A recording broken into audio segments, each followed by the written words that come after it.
He had been invisible for so long that when they finally looked at him, really looked, it was already too late for some of them. Logan Pierce sat in that conference room with his hands flat on the table and his jaw tight and said nothing because there was nothing left to say that wouldn't cost him everything. His daughter was 8 years old. She needed lunch money and a father who came home. That was the only math that mattered. But the man across the table was smiling, and that smile was the most dangerous thing Logan had seen in a long time. If this story hits close to home, drop a like, leave a comment with the city you're watching from. I want to see how far this story travels. Follow along to the very end. You won't want to miss what happens next. The alarm went off at 5:47 every morning, and Logan Pierce never once hit snooze. Not because he didn't want to. There were mornings, more than he'd ever admit to anyone, when the pillow felt like the only thing holding him together, when the darkness behind his eyelids was the only place in his life that didn't ask anything of him. But then he'd hear it, the small sound from down the hall, a shifting of bed springs, a little girl turning over in her sleep. Emma. 8 years old and still the only reason he got vertical before the sun did. He'd shower fast and cold because the hot water in the apartment took 4 minutes to arrive, and he didn't have 4 minutes to spare. He'd make coffee, 2 cups, 1 for now, 1 for the thermos, while he packed Emma's lunch. Not the prepackaged stuff. Emma was allergic to preservatives, or at least that's what the pediatrician had suggested 2 years ago when her stomach kept acting up, and Logan had never stopped reading labels since. Turkey on whole wheat, a small bag of sliced apples with lemon juice on them, so they didn't brown, a juice box, and 1 small square of dark chocolate because Emma called it her thinking fuel, and he didn't have the heart to argue with that kind of logic. By 6:15, he'd have her awake. Not with noise. Emma didn't respond well to noise in the morning, something she'd inherited from her mother, along with her dark curly hair and her tendency to read the same page 3 times when she was nervous. Logan would open her curtains just enough to let a stripe of early light fall across her bed, and then he'd sit on the edge of the mattress and say her name once, quietly, and she'd open her eyes and look at him with that expression that was somehow already exhausted and already curious at the same time. "Is it a school day?" she'd ask every morning, as if there were any chance the answer might be no. "It's a school day," he'd say, and she'd sigh, this theatrical, full-body sigh that was so exaggerated it made him want to laugh. And then she'd sit up and reach for the water glass on her nightstand, and the day would begin. Their apartment was on the 3rd floor of a building in the Riverside district, 6 blocks from Emma's school, and 40 minutes by train to the offices of Callaway Meridian Group, where Logan had worked as a contract analyst for the past 3 years. 3 years. He'd intended it to be a stepping stone, a year, maybe 2, build the portfolio, get the reference letters, move somewhere permanent. That had been the plan. Plans had a way of getting complicated when you were doing them alone. He wasn't bitter about it, or he tried not to be. There were days when the word contractor sat in his chest like a stone. No benefits, no vacation days, no seat at the table when the permanent employees talked about the future. But he'd learned to carry it without showing the weight. Emma didn't need to see him carrying weight. She was 8.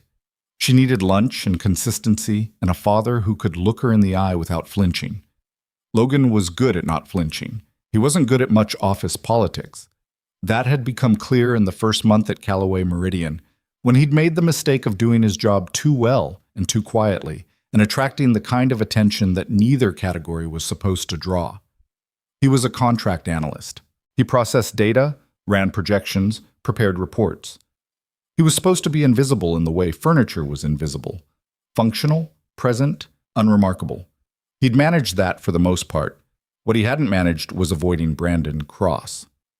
Brandon Cross was the kind of man who made a room smaller just by walking into it.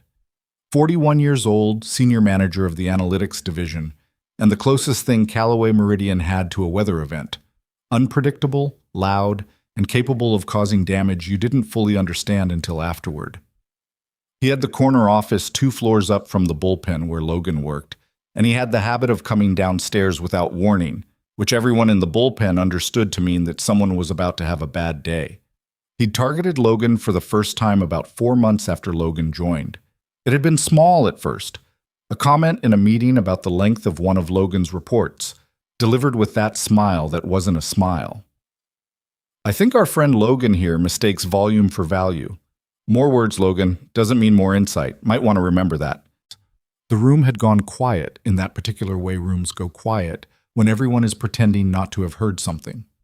Logan had nodded and said nothing. That was the first mistake, apparently. Because Brandon Cross, Logan came to understand, needed a reaction. He'd built his entire management style on the principle that people who didn't push back were people who could be pushed further. And Logan, who had a daughter to think about and a contract that could be terminated with 2 weeks' notice, had chosen the path of least resistance, which had made him the most convenient target in the building. Over the following months, it had escalated in ways that were subtle enough to deny and consistent enough to be undeniable. Brandon would assign Logan extra work on Friday afternoons, the kind of work that technically needed to be completed by Monday morning. He'd question Logan's analyses in group meetings, not because the analyses were wrong, they rarely were, but because questioning them was an easy way to remind everyone present where the power in the room lived. He'd send emails that were copied to senior leadership, emails that framed Logan's work as adequate when it had been excellent, or raised concerns about timelines when the timelines had been met. Logan documented all of it. He had a folder on his personal laptop, not the work laptop, never the work laptop, where he kept dates and times and exact quotes, because he wasn't naive and he wasn't going to walk into some future HR conversation without receipts. But he hadn't done anything with the folder. He told himself he was waiting for the right moment, for something concrete, for a pattern that was clear enough to be undeniable rather than just deeply uncomfortable. The truth, if he was honest with himself, and on the train to work, with Emma's drawing of a horse tucked into his jacket pocket because she'd pressed it into his hand that morning and told him it was for good luck, he allowed himself to be honest. The truth was that he was afraid. Not of Brandon Cross, exactly, but of the machinery Brandon Cross represented. The machinery of a workplace that had no real obligation to protect a contractor, that could look at a complaint from Logan Pierce and look at a denial from Brandon Cross and decide that the cost-benefit calculation didn't favor the guy with no benefits, so he kept his head down. He did his work.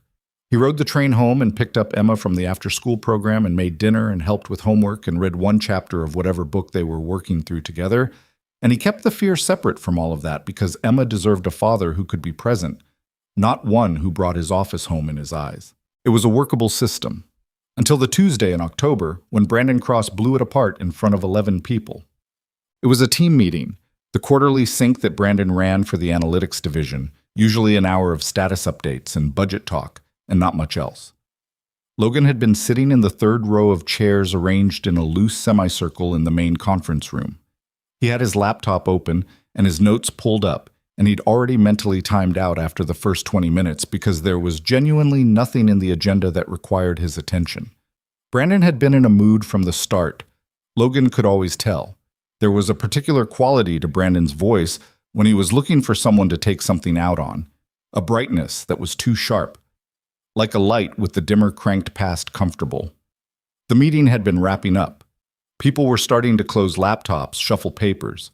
Brandon had been talking about the fourth quarter priorities, and then, without any logical transition, he'd stopped mid-sentence and looked directly at Logan. Pierce. Not a question, just a name dropped into the room like a stone.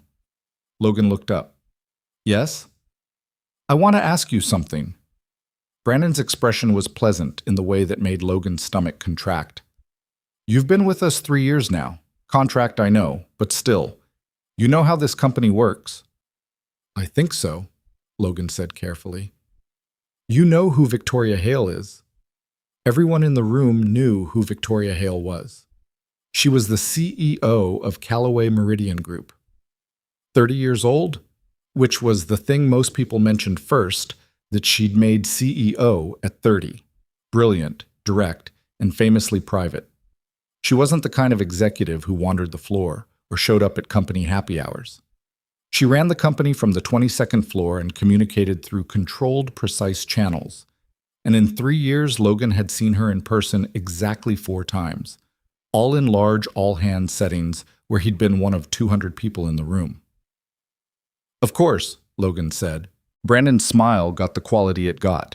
You ever think about her? Personally, I mean. The room went very still. Logan felt it. The collective held breath, the sudden sharp attention of everyone in their chairs, the way this sentence had shifted the gravity of the entire space. He looked at Brandon steadily. "I'm not sure what you mean by that." "I mean personally." Brandon's voice had the pleasant quality still, the too bright quality. "She's an attractive woman, successful, smart. I'm just asking if a man in your position has ever thought." "I work here," Logan said flatly. "That's it." "Right, but—" Brandon leaned back in his chair and crossed his arms, and his smile broadened in a way that Logan recognized as the precursor to something worse.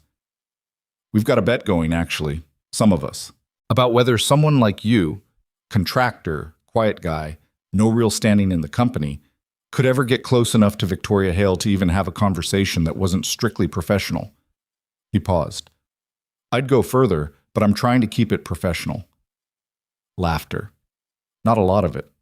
3 or 4 people, and uncomfortable laughter, the kind you make when you don't know what else to do. But enough that it filled the silence. Logan's jaw was tight. He could feel it, the muscle jumping just below his ear. He made himself breathe. "I don't think that's an appropriate topic," he said. "Oh, relax, Pierce." Brandon's tone shifted to faux casual, the performance of a man being misunderstood. "It's a question. I'm curious. You've been here 3 years, you keep your head down, you work hard. Don't you ever think about moving up, using an opportunity when it presents itself?" "No," Logan said. "Not like that." "Not like what?" "Not the way you're implying." The silence that followed had a different texture. Brandon's expression didn't change exactly, but something behind his eyes did. A sharpening, a recalibration. "Noted," Brandon said pleasantly. The meeting ended 2 minutes later. People filed out without making eye contact with Logan. He gathered his laptop and his notepad and walked back to his desk in the bullpen and sat down and stared at his screen for a full minute before he realized he wasn't reading anything. He was thinking about Emma's drawing of the horse in his jacket pocket. He was thinking about good luck and whether it was something you carried or something that found you. And he was thinking that he was very tired and that it was only Tuesday. He didn't think about the meeting for the rest of that day, or he tried not to. He buried himself in the Q3 variance analysis he'd been working on, a genuinely complicated piece of work involving 3 overlapping datasets and a methodology that kept throwing anomalies in the 3rd column. And by the time he packed up his laptop at 6:15, he'd gotten himself into something close to equilibrium. The train home was crowded. He stood for most of it with one hand on the overhead bar, swaying with the motion of the car, watching a woman across the aisle help her toddler with the zipper on a small backpack. The toddler was deeply invested in this zipper. Logan found himself almost smiling. He picked Emma up from the after-school program at the Westfield Community Center, 3 blocks from their building. She came out wearing her coat inside out and carrying a paper plate with what appeared to be a papier-mâché mushroom on it. "What's that?" he asked. "It's a philosophical mushroom," she said with great seriousness. "What does that mean?"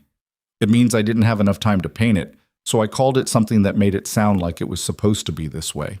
He looked at her for a second. "That's either very creative or a life philosophy I'm going to be thinking about for a while." "Both," Emma said, and took his hand. They made pasta that night. The quick kind, 20 minutes, jarred sauce improved with garlic, and a handful of spinach, and a lot of Parmesan. Emma told him about a disagreement she'd had with her friend Calla about whether dolphins were smarter than dogs. And Logan listened and weighed in where appropriate and didn't mention Brandon Cross or the conference room or the 11 people sitting in a semicircle, and by the time they were doing the dishes and Emma was humming something tuneless and slightly off-key, the day had receded to a distance where he could manage it. He put Emma to bed at 8:30. They were reading a book about a girl who discovers she can talk to plants, which Emma had strong opinions about, specifically about the scientific inaccuracies, which she delivered with the confidence of someone who had recently watched 2 documentaries about botany and considered herself an authority.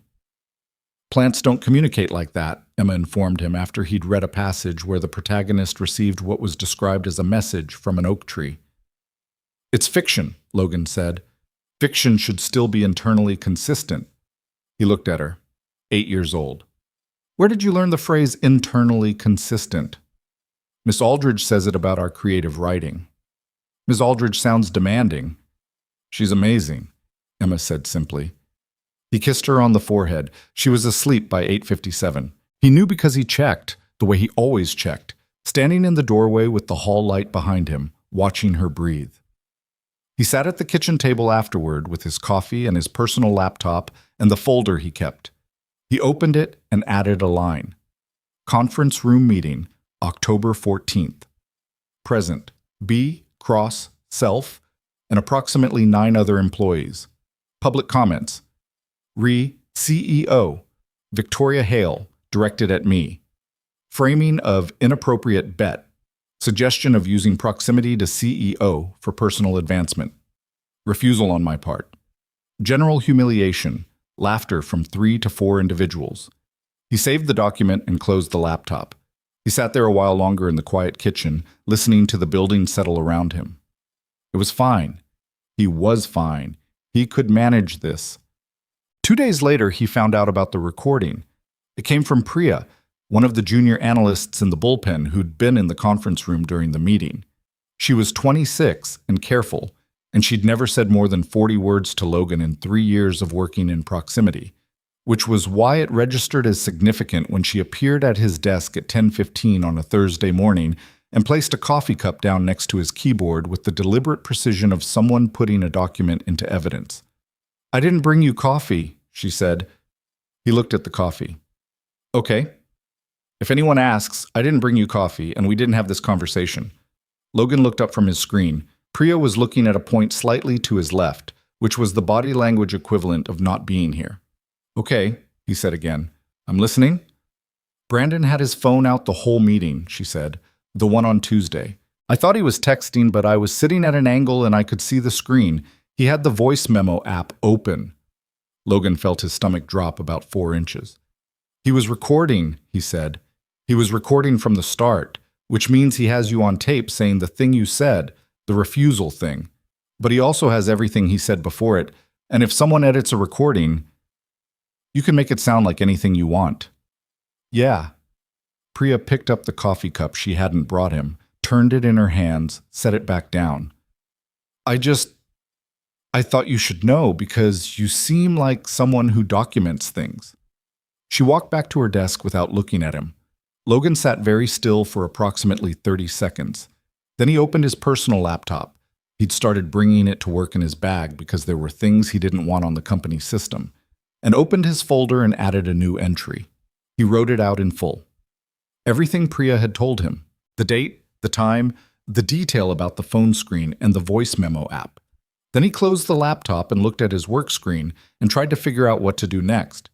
The problem with the recording was that it transformed the calculus entirely. Up until now, the situation had been uncomfortable and demoralizing, and the kind of thing Logan could theoretically report, except that reporting it meant Brandon denying it, and the company choosing between the word of a contractor and the word of a senior manager, which was not a coin flip he felt confident making. But a recording changed that. A recording in Brandon's possession meant that Brandon held the narrative. He could release a version of it, edited, stripped of context, that would make Logan look like the instigator, the inappropriate one, the employee whose conduct needed to be investigated. And then Logan wouldn't be the contractor who'd reported harassment. He'd be the contractor who'd behaved inappropriately toward the CEO and then tried to deflect by making a false complaint. He'd be gone inside a week.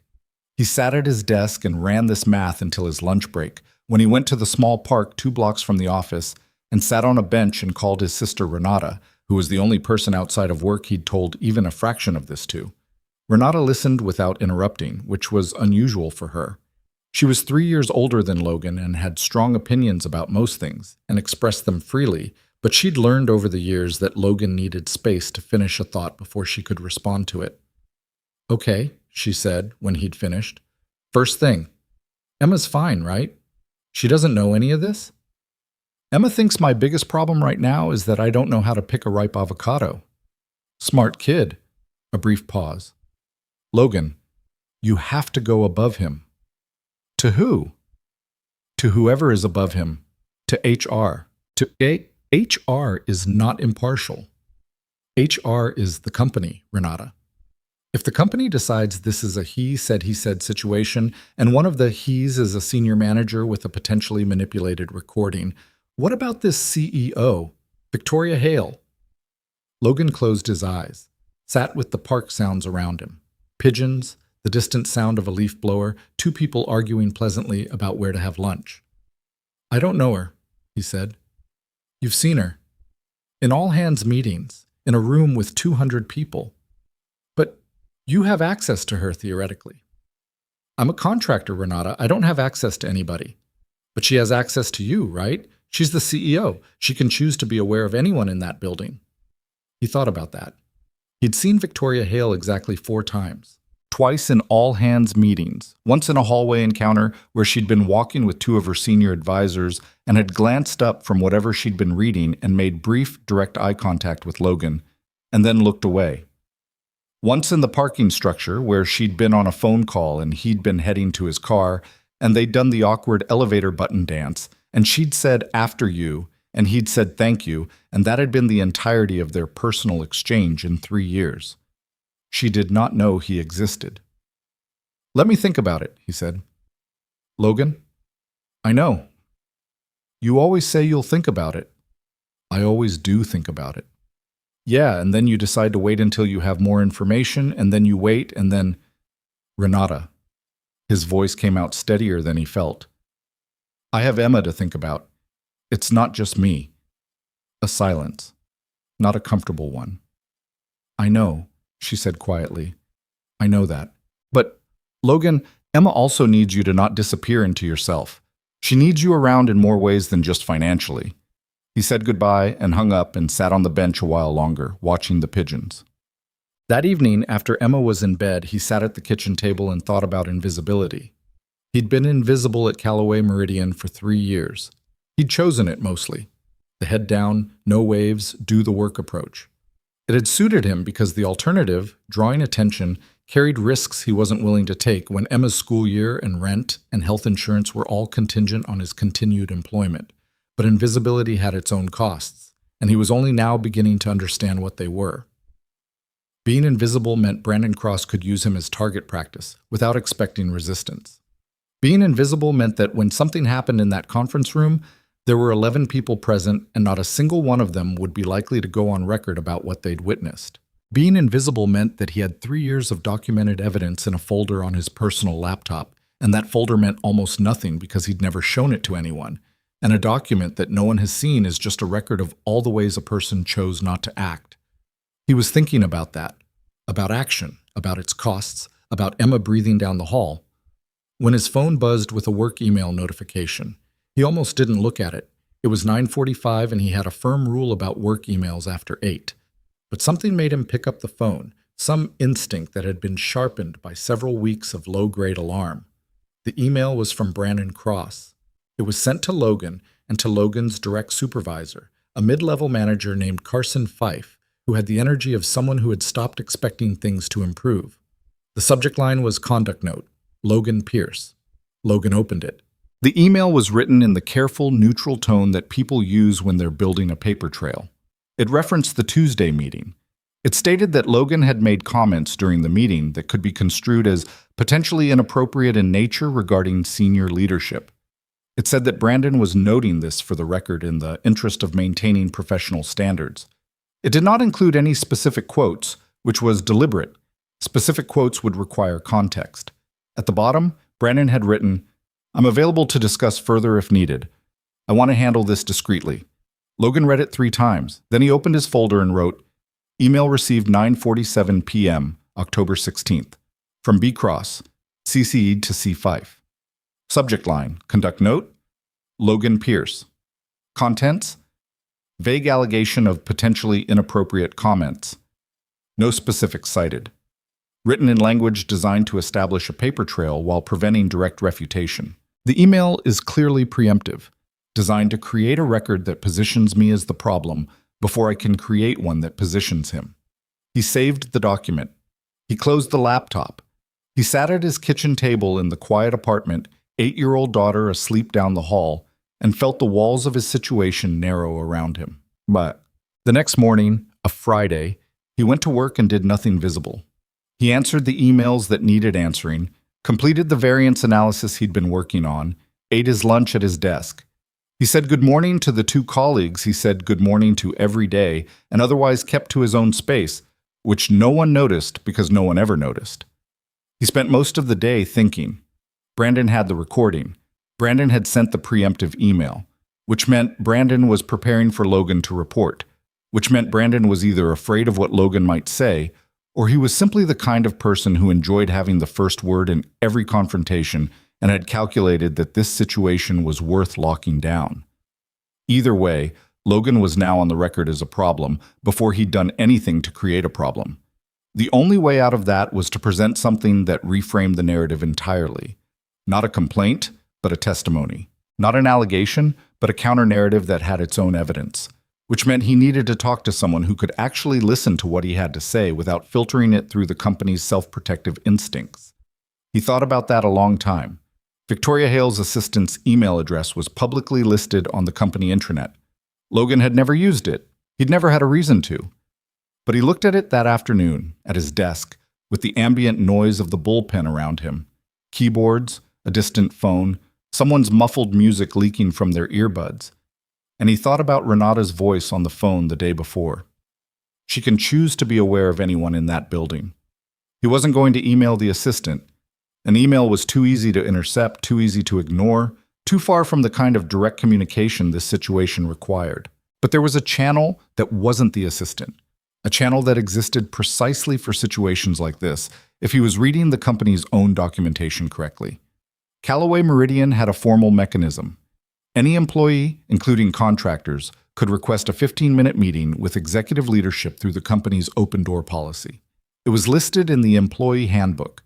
It had apparently never been used based on the way the section was written, buried in paragraph 7 of the conduct section in language so corporate and airless it seemed designed to discourage reading. But it existed. Logan read it 3 times to be certain. Then he went back to his analysis and worked until 6 and went home to his daughter and made dinner and helped with her reading homework. She was struggling with one particular chapter, kept losing her place, and they worked through it together at the kitchen table with the overhead light on and Emma's sock feet tucked under her on the chair. And he didn't tell her anything was wrong because she was 8 and nothing was wrong in the ways that mattered to her right now. Later, after she was asleep, he drafted a meeting request. He wrote it and rewrote it 4 times. He kept it short. He stated his name, his position, his contract status. He stated that he was requesting a meeting under the open door policy to discuss a workplace matter. He did not describe the matter. He did not use Brandon's name. He did not attach any documents. He sat with the draft for 20 minutes. Then he sent it. He didn't expect a response. He'd prepared himself for silence, for the possibility that the request would go to an assistant who'd redirect it to HR, which would redirect it into the same machinery he was trying to work around. He'd prepared himself for the possibility that this was a mistake, that he was exposing himself without any guarantee of a fair hearing. He'd prepared himself for all of that. What he had not prepared himself for was the response that arrived 11 minutes later, not from an assistant, but from an address he didn't immediately recognize, and which he had to read twice before he understood who had sent it. Mr. Pierce, I have time Monday at 8 a.m. before the executive meeting cycle begins. My assistant will confirm the room. Come alone. The sender was V. Hale. Logan read the email 4 times. Then he put his phone down, face up on the kitchen table, and sat in the quiet of his apartment for a long time, listening to the building breathe around him, thinking about a lot of things. He was thinking about the folder on his personal laptop. He was thinking about Brandon Cross's preemptive email and the recording and the conference room and the 11 people who'd been sitting in their chairs. He was thinking about Emma, asleep down the hall, who had pressed a drawing of a horse into his hand that morning because she wanted him to have good luck. He was thinking that Monday felt very far away, and also very close.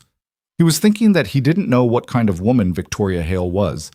Not really, not beyond the reputation and the 4 brief glimpses.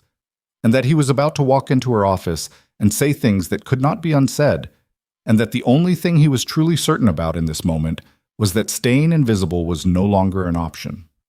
Not for Emma. Not for himself. He reached out and turned his phone face down on the table. Then he got up, rinsed his coffee cup, turned off the kitchen light, and went to bed. He didn't sleep well that weekend. Not terribly, not the kind of sleeplessness that announces itself with staring at the ceiling and watching the minutes change on the clock.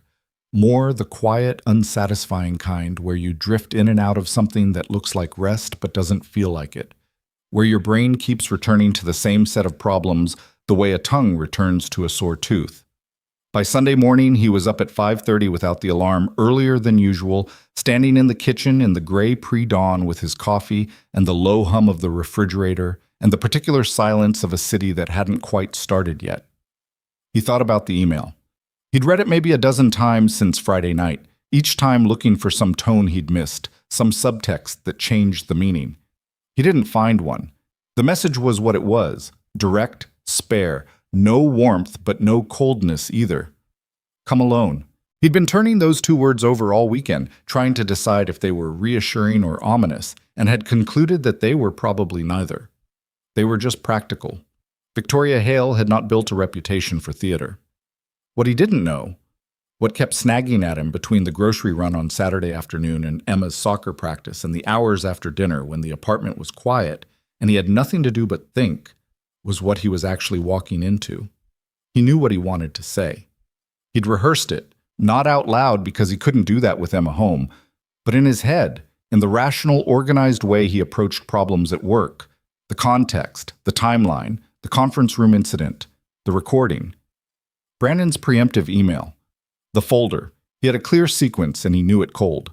What he didn't know was what Victoria Hale already knew, or what she thought of him, or whether she'd see a contractor requesting a meeting under the open door policy as something worth her time, or as a minor inconvenience that she'd agreed to out of procedural obligation. He'd Googled her, which felt faintly ridiculous, but he'd done it anyway.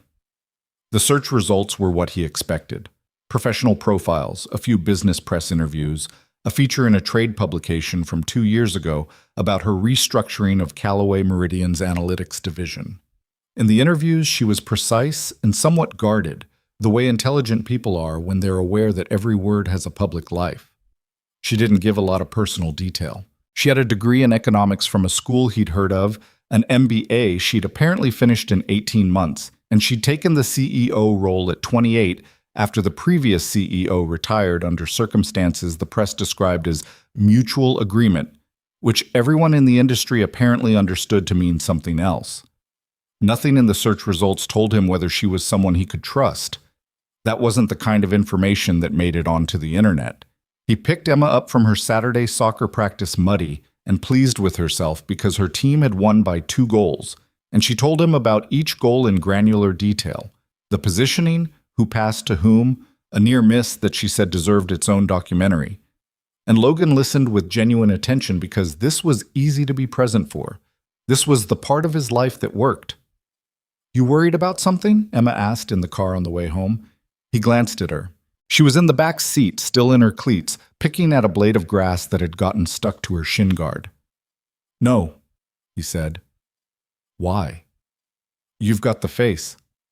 "What face?" She scrunched her nose, demonstrating a subtle flattening of expression, eyes slightly unfocused, the look of someone running calculations. "That face.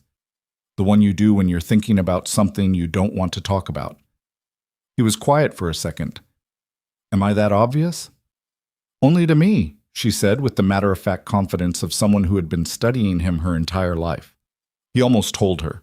Not the details, not Brandon Cross or recordings or the email, but something, some acknowledgement that she was right and that there was a thing sitting on his chest this weekend, a weight she'd correctly identified. But she was 8, and the weight was his to carry, so he said, "Work thing, nothing serious, I'll figure it out." Emma considered this with the gravity she applied to most things. Is it a person problem or a task problem? What's the difference? Task problems you can just solve. Person problems you have to navigate. She said it the way someone recites something they've been told, and Logan realized with a small shock that she was quoting him. Something he must have said at some point that she'd absorbed and filed away. "Person problem," he said. "Those are harder," Emma agreed and went back to picking at the grass on her shin guard. He drove the rest of the way home with the word navigate sitting quietly in his head. But Monday morning arrived the way difficult mornings do. Too fast and too slow at the same time. Logan wide awake before the alarm. The apartment still dark. Emma still asleep. He moved through the routine carefully, which was the only way he knew how to move through things that mattered. Shower, coffee, lunch, packed. He left Emma's breakfast ready on the counter, cereal, sliced banana, a note that said, "Good luck with the math quiz. You've got it," because she had a math quiz today and she'd been anxious about it the way she got anxious about tests, going quiet and overly precise in a way that reminded him uncomfortably of himself. His neighbor, Mrs. Callahan, who was 67 and retired and who had been walking Emma to school on Mondays for the past year, in exchange for Logan fixing her printer every time it broke, which was approximately monthly, arrived at 7:15. Emma was up by then, eating her cereal at the kitchen table with a math worksheet in front of her that she was studying with the focus of someone preparing for a deposition. "You'll be fine," Logan told her, getting his jacket. "You don't know that," Emma said, without looking up. "I know you studied for 3 days." Studying doesn't always mean you know it in the moment. There's a difference between studied knowledge and retrieval under pressure. He stopped, looked at her. "Emma." She looked up. "You've got it," he said. She held his gaze for a second. Then she nodded, once, the way she did when she'd decided to believe something. "Okay." He said goodbye to Mrs. Callahan, took the stairs, walked 4 blocks to the train station in air that had gone cold overnight, the kind of cold that arrived overnight in October and didn't apologize for itself.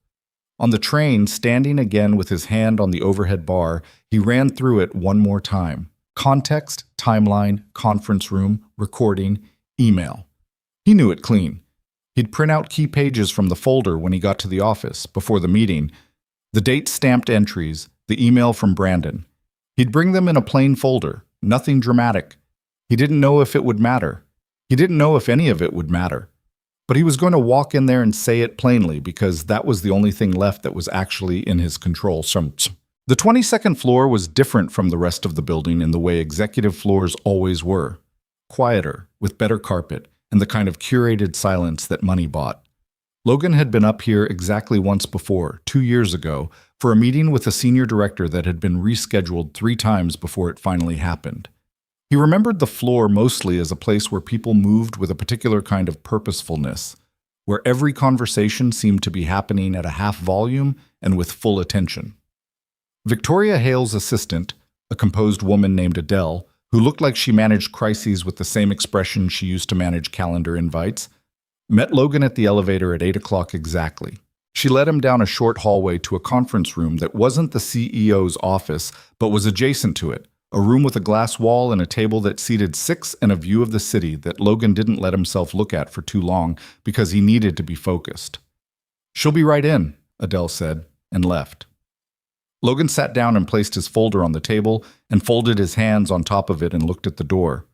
Victoria Hale came in 3 minutes later. She was wearing a dark blazer, and she had a coffee cup in one hand and a phone in the other, and she was reading something on the phone as she came through the door, which she clicked shut behind her with her heel, without looking, the practiced motion of someone who'd done it 1,000 times. She finished reading whatever she was reading, put the phone face down on the table, and sat across from Logan with the directness of someone who didn't have time for the ambient social rituals most people use to open a conversation. "Logan Pierce," she said, not a question. "Contract analyst, analytics division, 3 years. Yes. You requested a meeting under the open door policy." She looked at him steadily. Her eyes were dark and focused and not unfriendly exactly, but not warm either. The eyes of someone who took in information quickly and was currently taking in him. "That section of the handbook gets used approximately never, so I want to be clear that I'm treating this seriously before you say anything." Logan hadn't expected that. He recalibrated slightly. "I appreciate that. What do you want to tell me?" He looked at her for a moment. This woman he'd glimpsed 4 times, who'd built a reputation he'd read about on the internet, who'd responded to his email at 9:58 on a Friday night. Then he opened his folder. "I want to tell you about Brandon Cross," he said. "And I want to tell you all of it, in order, because the sequence matters. I'll be as specific as I can. I have documentation." He touched the folder. I'd like you to hear it before you decide what you think about it. Something shifted in Victoria Hale's expression. Not surprise exactly. More a sharpening of attention, a quality of focus that was different from the professional default focus she'd come in with. Okay, she said. Tell me. So Logan told her. He told her about the first incident, 4 months in, the comment about volume and value in the meeting. He told her about the pattern that followed. The Friday afternoon assignments, the public questioning of his work, the CT'd emails. He told her about the conference room meeting on October 14th, and he described it in specific detail. What Brandon had said, how he'd said it, the room's response. He told her what Priya had seen on Brandon's phone screen. He told her about the email Brandon had sent at 9:47 on a Friday night, using language careful enough to be deniable, but clear enough in its intent. He told it plainly, without drama, because drama would have felt like a concession. These were facts, and he documented them, and he said them the way you say things that are simply true. Victoria did not interrupt him. She held her coffee cup in both hands and she listened, and whatever she was thinking moved behind her eyes without surfacing, and Logan was aware, in the peripheral way that he was aware of most things, that this was a woman who was good at holding things in while she was deciding what to do with them. When he finished, she was quiet for a moment. The email he sent you Friday, she said. Do you have it? He handed over the printed copy. She read it. Her expression didn't change, but there was something in the set of her mouth that hadn't been there before. He copied Carson Fife, she said. Yes. Carson Fife wouldn't have known what to do with this. It wasn't cruel, just matter of fact. He'd have sat on it hoping it resolved itself. Logan said nothing, because that was probably accurate. Victoria set the email down and looked at him. You said you have entries in this folder going back to shortly after you joined. 3 years of them, date stamped. I can provide copies of everything. I'm going to ask you something, and I want you to answer it honestly. She held his gaze. Why now? You've been documenting this for 3 years and you didn't report it. What changed? The question was fair. Logan had known it was coming, or something like it, and he'd thought about it on the train, and he gave her the answer that was true, rather than the answer that sounded better. The recording changed it, he said. As long as it was my word against his, I calculated that the risk of reporting outweighed the risk of staying quiet. That's a calculation I made because I'm a contractor and I don't have the protections a permanent employee has, and because I have a daughter and her stability depends on my income. He paused. I'm not proud of that calculation, but it's the one I made. And now? Now he has a recording that he can edit. Which means my staying quiet doesn't protect me anymore. It just means he controls the narrative, and I have no counter to it. He looked at her steadily. I'd rather tell the truth in a situation where the truth might not be believed than stay silent in a situation where silence definitely won't protect me. Victoria looked at him for a long moment. Then she said, How often does Emma have a math quiz? Logan blinked. What? You mentioned a daughter, Emma. You said she had a math quiz today. The faintest shift in her expression, not quite a smile, but a softening at the edge. I'm asking how often she has one, because I'm trying to understand how seriously you take showing up to things that matter to you. He understood what she was really asking. She has a quiz every other week. I've never missed picking her up from school. Not once? Not once in 3 years. Victoria nodded slowly. She was quiet for a moment, and then she said something that Logan had not expected and would turn over in his mind for a long time afterward. Brandon Cross has been on my radar for 6 months, she said. Logan went very still. I became aware of a pattern approximately 6 months ago, not involving you specifically, but involving other members of the analytics division and one member of the operations team. She spoke carefully, in the tone of someone choosing words with purpose. I have been gathering information, quietly, through channels that don't tip him off, because people like Brandon Cross are very good at managing up, and the moment they know they're being watched, they become even better at it. Logan absorbed this. You were already building a file, yes. Why didn't you act sooner? She set down her coffee. Because I needed to be certain. I needed a pattern that was documented from multiple sources, not a single complaint I couldn't substantiate. One complaint, and Brandon would have neutralized it, and then whoever made it would have found themselves in a very difficult position. She looked at him directly. Which is what he's trying to do to you right now with the email. Logan felt something in his chest that was a complicated mixture of relief and frustration. Relief that he was being heard. Frustration that he'd carried the last 3 years alone, when apparently there had been movement somewhere above him that he'd had no way to know about. So what happens now? He asked. Now I need the folder. She nodded at the documents on the table. Everything in it, copies, keep your originals, and I need the name of the person who told you about the recording. Priya. He stopped. I don't want her to get pulled into this in a way that I won't expose her. I need to know who to protect. Victoria's voice was level. There's a difference between a witness and a target. He looked at her. She was 30 years old and she was the CEO of a company that employed several hundred people, and she was sitting across from him in a conference room at 8:15 in the morning, having apparently spent 6 months quietly building a case against a senior manager, and she'd responded to his email on a Friday night in 11 minutes. Okay, he said. Her last name is Mehta. Victoria wrote it down on the notepad beside her coffee. I need a few days, she said. I want you to go back to your desk today and work normally. Don't change anything about your routine. Don't avoid Brandon.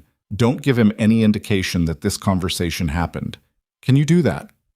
Logan thought about the 3 years he'd been doing exactly that, keeping his face neutral, his head down, his work excellent. Yes, he said. I can do that. If he contacts you again, email, in person, anything beyond standard professional communication, document it immediately and forward it to Adele with the subject line, October file. She'll know what it means. He nodded. Victoria picked up her phone and stood, which was the universal signal that a meeting was ending. Logan gathered his folder and stood as well. He was almost to the door when she said his name. Not Mr. Pierce, just Logan, which surprised him enough that he turned. You said you made a calculation, she said, about the risk of staying quiet versus reporting. I want you to know that calculation was reasonable given your position. Anyone in your situation would have made the same one. She held his gaze. But I'm glad you came up anyway. Logan didn't say anything. He wasn't sure there was anything that fit. He nodded once, opened the conference room door, and walked back to the elevator. On the way down, he stood in the elevator alone and watched the floor numbers change and thought about the word reasonable. How rarely anyone had offered him that in the last 3 years. How much it cost to hold all of that quietly for that long. And how strange it was that what you needed sometimes wasn't rescue, but just someone confirming, simply and without ceremony, that you hadn't been wrong to carry it the way you had. He got back to his desk at 8:37. He opened his work laptop. He pulled up the Q3 variance analysis and began reviewing where he'd left off. At the far end of the bullpen, Priya was at her desk with her headphones in. She didn't look at him. He didn't look at her. At 11:45, Brandon Cross came downstairs. Logan heard him before he saw him. That specific quality of footfall, the changed air pressure of someone who took up room. He didn't look up from his screen. He kept his eyes on the third column of data he'd been checking, the one that kept throwing the anomaly, and he made his expression blank in the way he'd learned to make it blank over 3 years. Brandon stopped at the edge of the bullpen. Logan could feel it, the pause, the positioning, without looking. Pierce, Brandon said. Logan looked up. Yeah. Good weekend? Fine, thanks. Brandon studied him with the pleasant expression that wasn't pleasant. Heard you've been putting in some extra hours on the Q3 report. Just finishing up. Good man. The pleasantness of his smile had a specific quality today, tighter, more careful, the smile of someone who was checking for something without wanting to appear to be checking. Let me know if you need anything. Will do, Logan said. Brandon moved on. Logan looked back at his screen. The third column anomaly resolved itself 20 minutes later. It had been a labeling error in the source data, a transposed digit that had cascaded through the calculation. Simple, once you found it. The kind of thing that looked complicated from a distance and then turned out to have a completely unglamorous explanation. Logan fixed it, saved the file, and moved to the next task. He worked until 6. He packed up his bag, said a general good evening to the bullpen, and took the elevator down. He walked the 4 blocks to the train station in the same cold air as that morning and rode home and picked up Emma from Mrs. Callahan, who reported that Emma had come home from school in a very good mood. "The quiz?" Logan asked. "Apparently she destroyed it," Mrs. Callahan said, with the satisfied air of someone who'd been rooting for this outcome. Emma, from the couch, did not look up from her book but said, "I prefer the word mastered. Destroying implies aggression." Logan leaned in the doorway of his own living room and looked at his daughter, who was reading with her sock feet tucked under her and her hair escaping from its ponytail in 4 different directions, and felt something in him settle. "Mastered," he agreed. He made dinner. They ate. He helped Emma with a book report she was starting. She'd chosen a book about a girl who traveled by hot air balloon, which she'd picked because she said it had the best cover art she'd ever seen, and she stood by that as a selection criterion. They worked at the kitchen table under the overhead light, and Logan helped her build the outline, and Emma argued with 2 of his suggestions and was right about one of them, which he acknowledged. That night, after Emma was in bed, Logan sat at the kitchen table and added one final entry to his folder. He wrote the date. He wrote, "Reported to V. Hale directly. Meeting at 8 a.m. Documents provided. Priya Mehta's name provided as witness to recording. Told to continue normal routine. No indication yet of how this will proceed." He paused, and then he added one more line. "For the first time in a long time, I feel like I told the truth to the right person." He saved the document. He closed the laptop. Outside, the city had gone quiet the way cities go quiet late on a Monday in October. Not silent, but muffled. The sound turned down to something manageable. Logan sat in his kitchen and drank the last of his coffee, which had gone cold, and thought about Brandon Cross coming through the bullpen today with his careful smile, checking the temperature, not knowing yet what had already shifted. He thought about Victoria Hale writing Priya Mehta's name on a notepad. He thought about Emma saying, "mastered." He went to bed at 10:30 and slept, if not well, then better than he had in a long time. The few days Victoria had asked for stretched into a week and a half, and Logan spent most of it doing exactly what she'd told him to do, working normally, maintaining his routine, giving Brandon Cross no reason to believe anything had changed. It was harder than it sounded. Not because of Brandon, who'd settled back into his usual pattern after that Monday bullpen check. Present, watchful, occasionally loud, directing his particular brand of attention at other people in the division when Logan proved unreactive. But because Logan was waiting, and waiting was something he'd never been good at. He was a person who dealt with problems by working them, by building documentation and running scenarios and moving through the steps of a plan, and right now the plan had passed out of his hands entirely and into someone else's. And all he could do was show up every morning and be invisible, and trust that the machinery he'd set in motion was still moving. He wasn't sure he was good at trust either. Renata called him on a Wednesday evening, 6 days after the Monday meeting.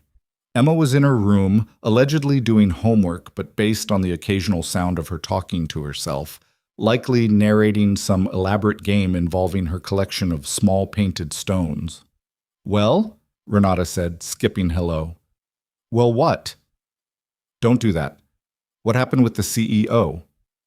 "I told her everything. She's handling it." A pause.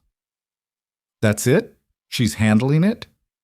"She said she'd been building a file on Brandon for 6 months already. She wanted my documentation. She told me to keep working normally." Renata was quiet for a moment, which was unusual. Then, "Do you trust her?" Logan had been thinking about that exact question for 6 days. He turned it over the way he turned over complicated data problems, looking for the anomaly, the thing that didn't track. He kept coming back to the same answer. "I think so," he said. "She didn't try to reassure me. She didn't tell me everything was going to be fine. She just told me what she needed and what she was going to do with it." "That's not the same as trusting her." "No," he said, "but it's the closest I can get right now." Renata accepted this, reluctantly. She asked about Emma, and Logan told her about the math quiz and the book report on the hot air balloon book, and by the time they hung up it was past 8 and Emma had gone suspiciously quiet, which Logan had learned to interpret as either sleep or intense concentration. And when he checked it was sleep, she'd fallen asleep on top of her homework, one hand still loosely holding a pencil. He carried her to bed. She didn't wake up, which meant she was genuinely exhausted, and he stood in her doorway for a moment in the dark and thought about Renata's question. Do you trust her? He didn't know. He knew he'd made the only move available to him and that it had landed somewhere, and that somewhere was better than the nowhere he'd been occupying for 3 years. That would have to be enough for now. Brandon's complaint arrived on a Thursday. Logan found out about it the way people usually found out about things that were happening to them at corporate levels they couldn't see, indirectly through the texture of the day changing. Carson Fife, his direct supervisor, appeared at his desk at 2:15 with the constrained expression of someone who'd been given a task they'd rather not perform and had decided to perform it with maximum procedural neutrality. I need you to come with me, Carson said. What's this about? HR wants to speak with you. The HR department at Callaway Meridian occupied a suite of offices on the 8th floor that Logan had been to exactly once for his initial contract on boarding. He walked there now with Carson slightly ahead of him and the specific quality of silence that accompanied office situations where everyone who saw you knew something was happening and no one said anything. The HR director was a woman named Sandra Yee, mid-50s, with the careful professional neutrality of someone who'd spent decades in rooms where people said things they couldn't take back. She had a conference room reserved, smaller than the one on the 22nd floor, no view, a table that seated 4 with documents already on it. Mr. Pierce, Sandra said, please sit down. Logan sat. Carson sat to his right and slightly back, the body language of someone who was present without being part of this. We've received a formal complaint, Sandra said, regarding conduct in the workplace. The complaint names you specifically. She slid a document across the table. You have the right to read this before we discuss it. Logan picked it up. It was Brandon's complaint. 3 pages, formally written, citing a pattern of what it described as inappropriate conduct directed towards senior leadership. It referenced the October 14th meeting, naturally, but had rotated it entirely. In Brandon's version, Logan had made unsolicited comments about the CEO during the meeting that Brandon had found it necessary to redirect. It cited the voice recording as supporting evidence. It stated that Brandon had documented this in good faith through a conduct note, the 9:47 Friday email, and that Logan had subsequently engaged in what the complaint called a pattern of targeted hostility toward the reporting party. Logan read it twice. His jaw was tight. He set it down on the table. This is fabricated, he said. Not heated, just flat. The sequence here is inverted. Brandon Cross initiated the comments about Ms. Hale in the October 14th meeting. I refused. He then sent the conduct note as a preemptive measure because he anticipated I would report him. Sandra's expression was professionally non-committal. That's a significant counter-allegation, Mr. Pierce. I'm aware. I have documentation. What kind of documentation? 3 years of dated entries, the conduct note email, a witness account of the recording being made. Logan looked at her steadily. I've already presented this documentation to Ms. Hale directly. Something changed in Sandra's posture. Subtle, a slight recalibration. You met with Ms. Hale? Monday of last week, 8 a.m. I requested the meeting through the open door policy. Carson, to Logan's right, had gone very still. Sandra wrote something on the notepad in front of her. She was quiet for a moment. I'll need to verify that meeting took place before we proceed. Adele can confirm it, Ms. Hale's assistant. Right. Sandra clicked her pen. Mr. Pierce, I want to be transparent with you. This complaint has been filed formally, which means we're obligated to conduct an investigation regardless of its ultimate merit. That process takes time, and it involves interviews with multiple parties. During that time, I'd ask that you maintain your standard professional conduct and refrain from... I've been maintaining my standard professional conduct for 3 years, Logan said. That's been the consistent feature of this situation on my end. I'd like that noted. Sandra looked at him. Then she nodded, once, and wrote something else. The meeting ended 20 minutes later without resolution, which was how HR meetings ended. Logan walked back to the bullpen with Carson, who had said approximately 9 words during the entire proceeding, and now walked with the compressed energy of someone who wanted to be elsewhere. At the elevator, Carson said, "I didn't know about the meeting with Ms. Hale." "No," Logan said. "You weren't meant to."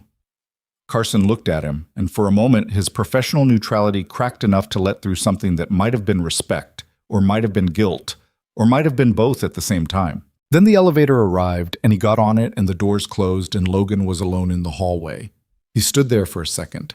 Then he took out his phone and sent an email to Adele with the subject line, "October file," and 3 words in the body. "Formal complaint filed." He put his phone in his pocket and went back to his desk. The investigation was announced the following Monday morning by Sandra Yee via a company-wide email that was carefully worded enough that most people reading it would understand something significant was happening without understanding specifically what. It cited a formal review of conduct within the analytics division and noted that all employees might be contacted for interviews. The bullpen's response to this email was immediate and visible. People glanced at each other over their monitors. Someone got up to get coffee and came back with the particular expressionlessness of someone who'd just exchanged significant looks in the break room.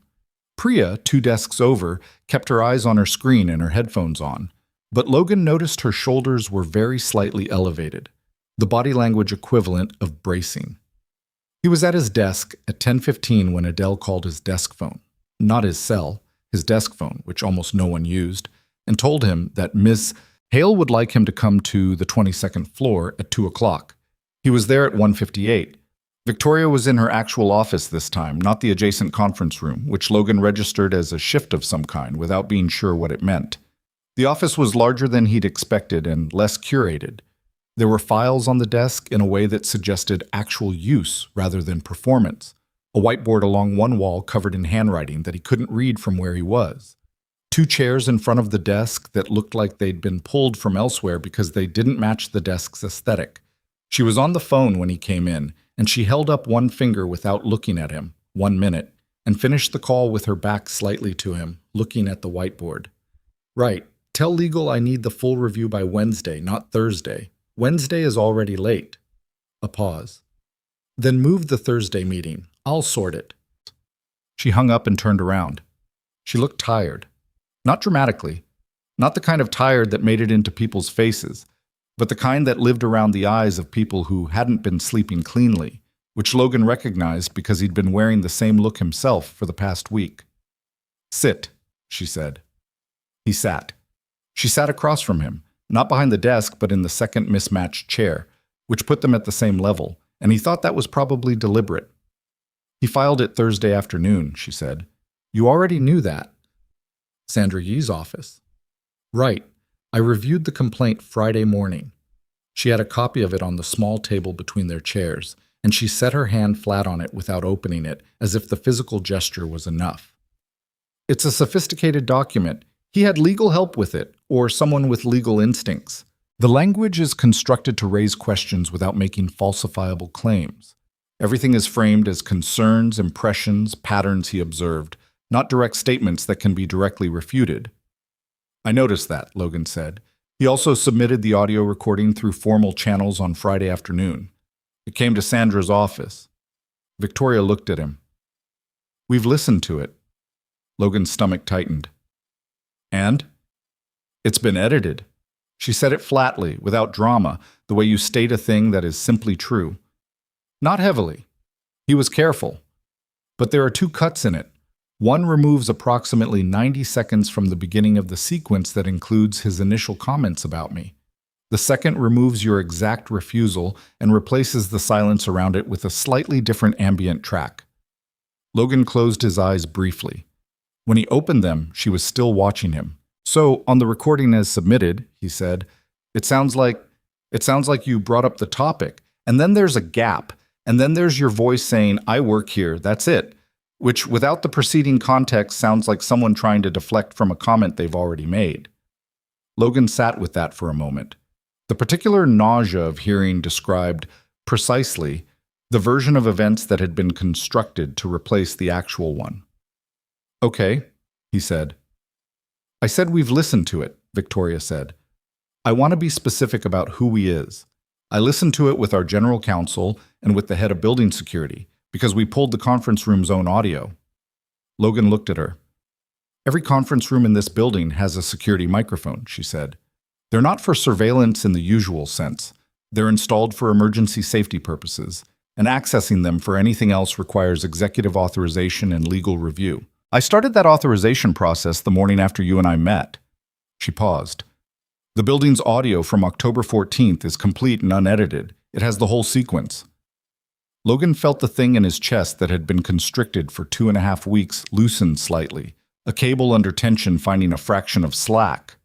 You already had it before he filed the complaint, he said. I had it in review. My general counsel finished the legal analysis Saturday. She looked at him with the direct measuring quality she'd had in their first meeting. Logan, the investigation that Sandra announced this morning is real. We still have to run the full process, but the outcome of that investigation is not going to depend on his word against yours. He said nothing for a moment. Then, what happens in the investigation? Interviews, multiple people in the analytics division, including several who were in the conference room that day. Sandra will run it independently of me. I've already recused myself from the findings process because I have to. She leaned forward slightly. But I want you to understand something. Recusing myself from the process doesn't mean I'm recusing myself from knowing what's right. I'm not going to sit on evidence. How long? The formal process? A week, maybe 10 days if people are slow to schedule. She looked at the copy of Brandon's complaint under her hand. He's going to be called in for an interview. When he finds out we have the building audio, it'll become clear to him that the edited recording doesn't help him the way he intended. What does that do to someone like him? Logan asked. Not rhetorically. He genuinely wanted to know. He'd spent 3 years thinking about the machinery of Brandon Cross, and he still didn't fully understand how it processed failure. Victoria considered the question with more seriousness than he'd expected. Someone like Brandon doesn't process exposure the way most people do, she said slowly. Most people, when they realize a situation is going badly, start thinking about damage control. Brandon will start thinking about attack. He'll escalate, make additional allegations, try to pull in other variables, create enough noise that the investigation becomes about managing competing claims rather than establishing facts. She paused. Which is why the building audio matters so much. It removes the ambiguity he needs to operate. Logan thought about this. You've dealt with people like him before. I've dealt with one other, seriously, before this. At a previous company.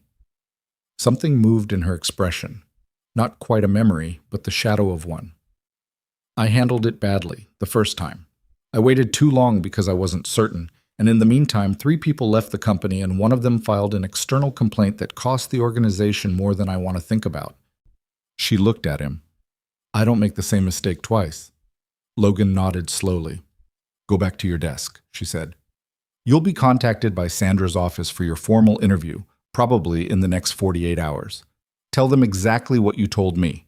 Bring your folder, answer every question specifically and without editorializing.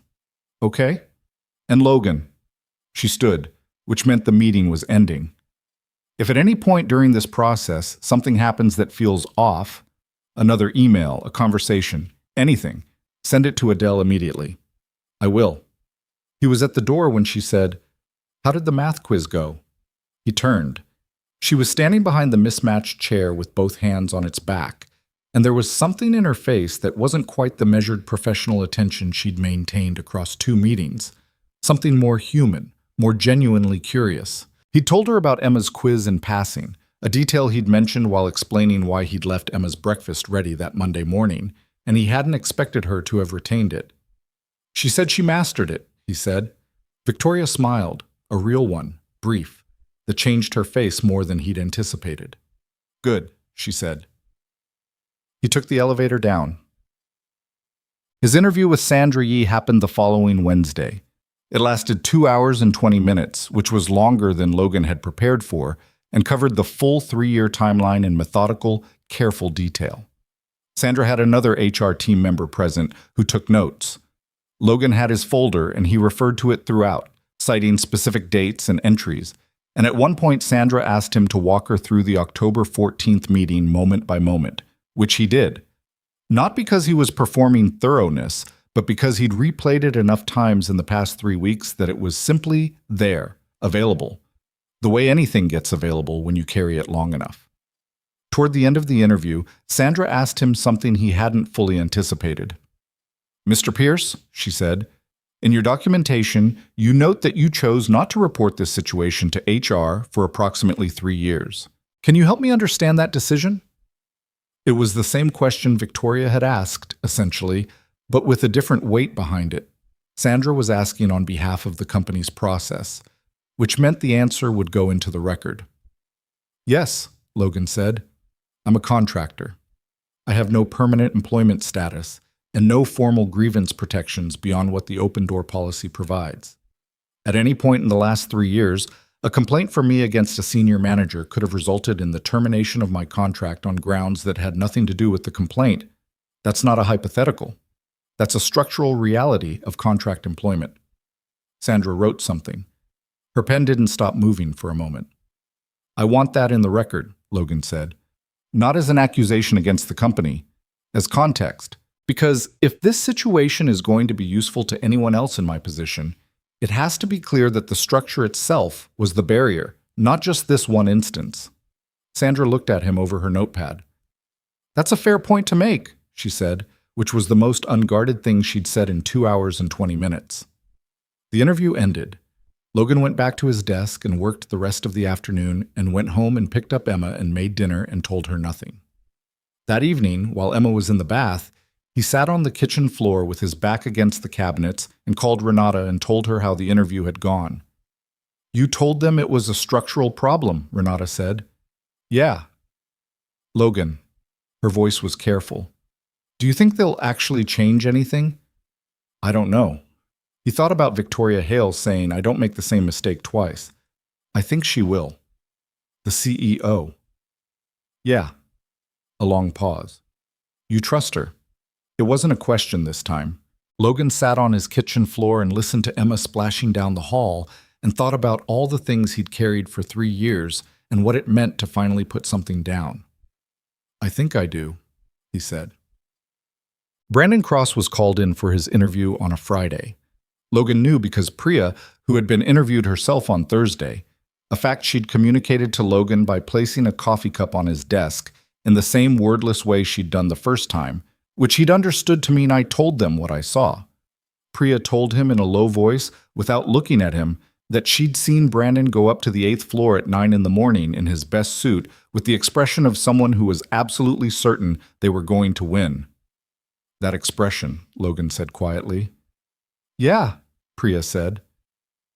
Brandon was in that interview for over 3 hours. The length of it was information.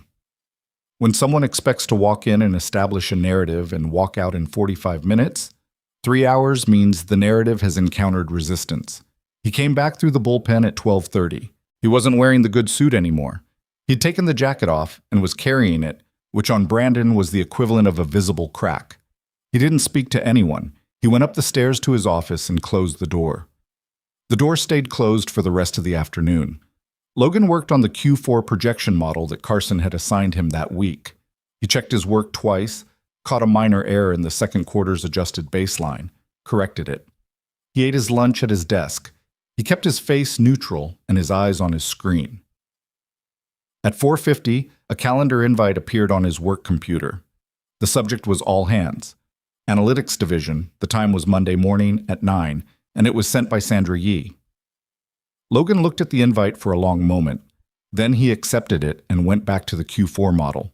He stayed until 6, packing up his laptop with the methodical care he always used, tucking Emma's latest drawing, a detailed portrait of what she'd described as a wolf who has made questionable choices but is trying, into the front pocket of his bag where he kept the drawings she gave him. He took the elevator down and walked through the lobby and out into the evening, the October air colder now, carrying the smell of rain that hadn't arrived yet. He walked 2 blocks before he stopped and stood on the sidewalk, people moving around him in the end-of-day current, and let himself feel it, the weight of the week, the interviews, the 2 meetings on the 22nd floor, the 3 years before all of it, all the mornings he'd gotten up and packed Emma's lunch and made himself invisible and told himself it was workable. It had been workable. And it had also cost him, in ways he was only now beginning to count. He stood there for another moment. Then he straightened his bag on his shoulder, turned toward the train station, and walked on. The Monday all-hands meeting started at 9 and ended at 9:47, which was how Logan knew it had not gone the way Brandon Cross had planned for it to go.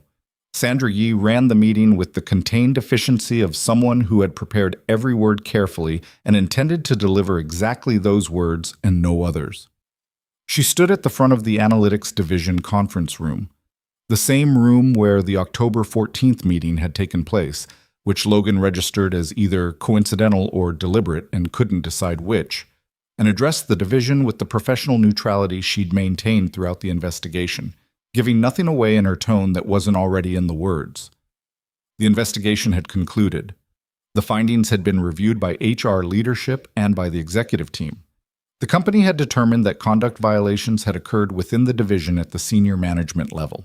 Those violations had included the creation of a hostile work environment, the misuse of company recording equipment, and the submission of materially misleading documentation during the investigation process. Appropriate action had been taken. Brandon Cross was no longer with the company effective that morning. There would be an interim management structure while a permanent replacement was identified. The company's conduct policies would be reviewed and updated. If anyone had concerns or questions, Sandra's door was open. That was it, 9:47. People filed out mostly in silence, the way they file out of rooms where something significant has just been confirmed, where the thing everyone has been quietly tracking for weeks has finally been named out loud. Logan walked back to the bullpen. He sat at his desk. He opened his laptop and looked at the Q4 projection model he'd been working on and realized he wasn't reading it at all, was just looking at the shapes of the numbers without processing them. And he closed the laptop and sat for a moment with his hands flat on the desk and let the last 3 weeks catch up to him all at once. It didn't feel like victory. He'd thought it might, in the abstract, in the weeks when he was rehearsing scenarios in his head on the train to work, but sitting in the bullpen now with the hum of the office around him and the actual outcome where he'd imagined it would be, what he felt was closer to exhaustion than triumph. The particular exhaustion of a long tension finally releasing, of a body learning it can stop bracing. Priya appeared at the edge of his desk. She wasn't looking at him, technically. She was looking at a point near his shoulder in the way she always communicated sideways, but she'd clearly come over with intention. "You okay?" she said. "Yeah," Logan said. "You?" She considered the question, which was more consideration than it usually got. "I gave my interview and told them exactly what I saw. That's the part I was in control of." She picked up a pen from his desk, turned it in her hand, set it back. "The rest of it is the rest of it." "The rest of it worked out," Logan said. "This time," she said, which wasn't pessimism so much as the accurate assessment of someone who'd been in enough workplaces to know that outcomes weren't guaranteed. Then she went back to her desk. Logan opened his laptop again. This time he read the numbers. The attention started that afternoon. It was subtle at first, the kind of attention that expressed itself in pauses when he walked into a room, in the way people's conversation shifted slightly when he was within earshot, in a kind of careful regard that he didn't know what to do with and hadn't asked for. He understood it, intellectually. Brandon Cross had been visible, had been the kind of presence whose removal created a vacuum, and people needed somewhere to put their understanding of what had happened. Logan was the legible part of the story. He didn't like it. He'd been invisible for 3 years by choice, and the sudden visibility felt like wearing someone else's clothes. Not quite wrong, not quite right, fundamentally not him. Carson Fife stopped by his desk on Tuesday morning, which was notable because Carson had spoken to Logan approximately 4 times in the past year, outside of assigned work tasks, and this was a 5th. "I wanted to say," Carson said, and then appeared to reconsider what he wanted to say. "The right thing happened. There were things I probably should have looked at more carefully, over time." Logan looked at him. Carson was 44 and had the energy of someone who'd stopped fighting currents he didn't think he could change, which was its own kind of exhaustion. Logan didn't know what he'd done or not done across the years Brandon had been in that office, but he could see that Carson knew and that knowing sat on him. "I appreciate that," Logan said. He meant it plainly, without subtext. Carson nodded and went back to his office. It wasn't a resolution exactly, but it was something. The harder thing came 3 days later when Logan was called back to the 22nd floor. It wasn't Victoria this time. It was Marcus Ellery, the company's head of operations, who Logan knew by name and reputation and had never spoken to directly. Marcus was 52, silver-haired, one of the few people in Callaway Meridian's leadership who'd been there before Victoria arrived. He had the manner of someone who'd spent decades in large organizations and understood their rhythms the way someone understood weather, not because they could control it, but because they'd learned to read it. He met Logan in the same conference room off Victoria's office and shook his hand and offered coffee and said all of the things you said in a situation like this: the investigation, the findings, the company's commitment to a different kind of workplace. And Logan listened politely and waited for the part that wasn't script. It came about 15 minutes in. "There's going to be some awkwardness," Marcus said, setting down his coffee cup. "I want to be honest with you about that. The investigation is concluded, but the story of it isn't. People in this company now know your name in connection with this situation, and that has implications." "I know," Logan said. "The company is committed to ensuring that your contract status doesn't disadvantage you in any ongoing way. We'd like to discuss the possibility of a permanent position." Logan had been expecting something like this. He'd had the conversation with himself already, sitting on the kitchen floor with his back against the cabinets, and he knew what he was going to say before Marcus finished the sentence. "I appreciate that," he said. "I'd like some time to think about it." Marcus nodded. "Of course. There's no pressure." He paused. "Can I ask what you're weighing?" Logan thought about how to say it. "When I became the story," he said carefully, "instead of just the person who reported the problem, this company stopped being a place I could work invisibly. I've been invisible here for 3 years. That was the arrangement. Not official, but functional. It suited me because it let me do my job and leave at 6 and be where I needed to be." He looked at Marcus. "A permanent role here, at this point, means being visible in a way I didn't choose and can't fully manage. I need to think about whether that works for me." Marcus was quiet for a moment. "That's a more honest answer than most people would give." "I'm trying to be honest about what I need," Logan said. "That seems like the least I can do at this point." He shook Marcus's hand and went back to his desk and worked the rest of the afternoon. And when he left at 6, the air outside had turned genuinely cold. The November kind of cold that didn't apologize or offer to be anything else. And he walked to the train with his hands in his pockets, thinking about visibility and what it cost. He talked to Emma about it on a Saturday, which was unusual because he'd made a practice of not bringing work into their weekend time.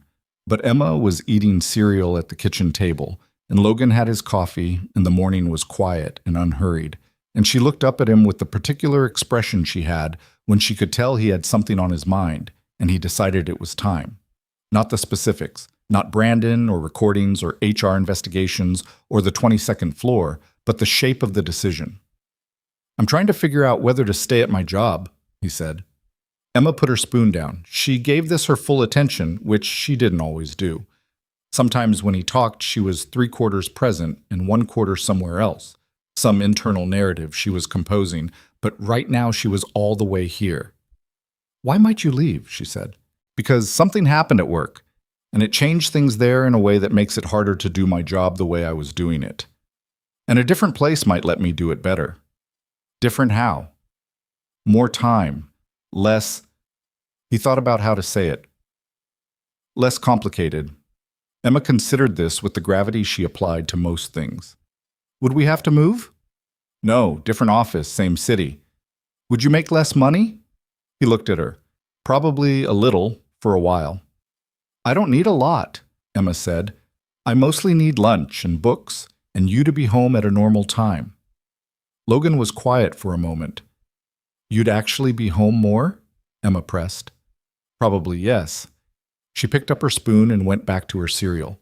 "I think you should go," she said. Decisive, matter-of-fact the way she was when she'd reached a conclusion and saw no reason to dress it up. "You barely thought about it," Logan said. "I thought about it enough." She took a bite of cereal. "You have the face less when you have more time. I like it when you have the face less." He sat with that across the kitchen table, his 8-year-old daughter and her cereal and her complete lack of interest in complicating simple things, and felt something in his chest settle into a shape he recognized as right. He spent most of that weekend making calls. his former professor from his graduate program, who'd been a reference for him when he joined Callaway Meridian and who still occasionally forwarded him things of interest. A former colleague at a company he'd consulted for 2 years before Callaway Meridian, who'd mentioned in a LinkedIn message 6 months ago that they were expanding their analytics team. An old friend who now worked in talent placement and who owed him a favor going back to a move Logan had helped him with 3 years ago involving a rental truck and 4 flights of stairs. By Sunday evening, he had 2 conversations scheduled for the following week. He hadn't resigned. He wasn't going to resign until something concrete replaced the income. He wasn't stupid or impulsive, and Emma's lunch and the rent were not abstract concerns. But he'd put the motion in place, the first steps of a process that had its own momentum now, and sitting at the kitchen table Sunday night after Emma was in bed, he felt something he hadn't felt in a long time. Not relief, exactly. More like direction. The specific quality of knowing which way you're facing. Itchem. The conversation with Victoria came on a Wednesday of the following week. He hadn't requested it. The calendar invite arrived from Adele. Meeting request. V. Hale, 20 minutes, 4 p.m. And Logan had looked at it for a moment before accepting. He'd wondered if this was the company following up on Marcus's conversation, another attempt to make the permanent position compelling.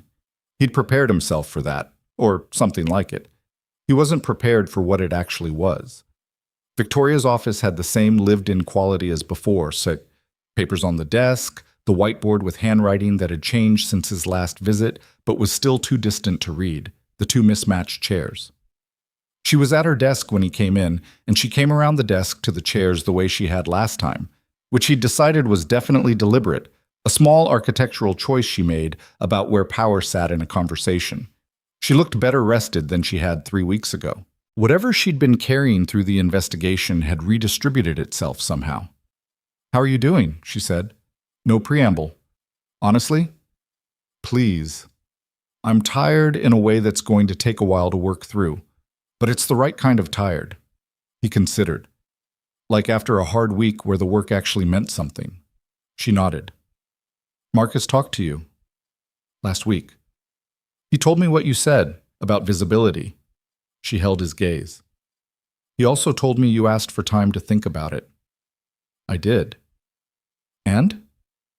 Logan had been waiting for this question, had known it was coming somewhere in this conversation, and he'd decided on the train over that he wasn't going to soften it. "I'm going to leave," he said. "Not immediately. I'm not going to walk out without appropriate notice, and I'll complete whatever's on my plate before I go. But I've been in conversations with another company, and I think it's the right move." Victoria was quiet. Her expression didn't crack, but there was something in it, something that might have been disappointment, or might have been respect, or might have been both occupying the same space. "Because of the visibility," she said. "Partly. And partly because Emma needs more of my time than this place allows. And the situation this fall made it clear to me that I'd been tolerating conditions here that I shouldn't have been tolerating for 3 years. That's not an accusation against the company." "It's accurate, though," Victoria said. "The structural conditions you described to Sandra, the contract status, the absence of protection, that's accurate. We're changing it, but we're changing it now. Not 3 years ago when you needed it." Logan looked at her. "I know. I'm not trying to keep you from going," she said. "I want to be clear about that. What you decide about your career isn't my business, and I'm not going to make an argument about what the company can offer you that would feel inappropriate given everything." She paused. "I just wanted to have this conversation directly, not through Marcus, not through HR. I thought you deserved that." "I appreciate it," Logan said. She was quiet for a moment, and then she said something that he hadn't expected. "Can I tell you something that isn't about business?" He looked at her. "Yeah." "When you came into that first meeting," she said, "with your folder and your 3 years of dated entries and the way you sat down and said, 'I want to tell you everything in order because the sequence matters.' I've had a lot of people in that chair over the years. People presenting strategies, people asking for things, people managing their image very carefully." She set down her coffee. "I haven't had many people who came in and just told me the truth that cleanly, without performing it." Logan didn't say anything for a moment. He wasn't sure what the appropriate response was to being seen that clearly by someone he barely knew. I just told you what happened, he said finally.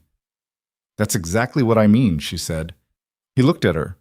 This 30-year-old CEO who'd spent 6 months building a file and 11 minutes responding to his email, and who'd recused herself from his career decisions because she'd understood before he did that fairness required that specific cost, and felt something that was complicated enough that he didn't try to name it.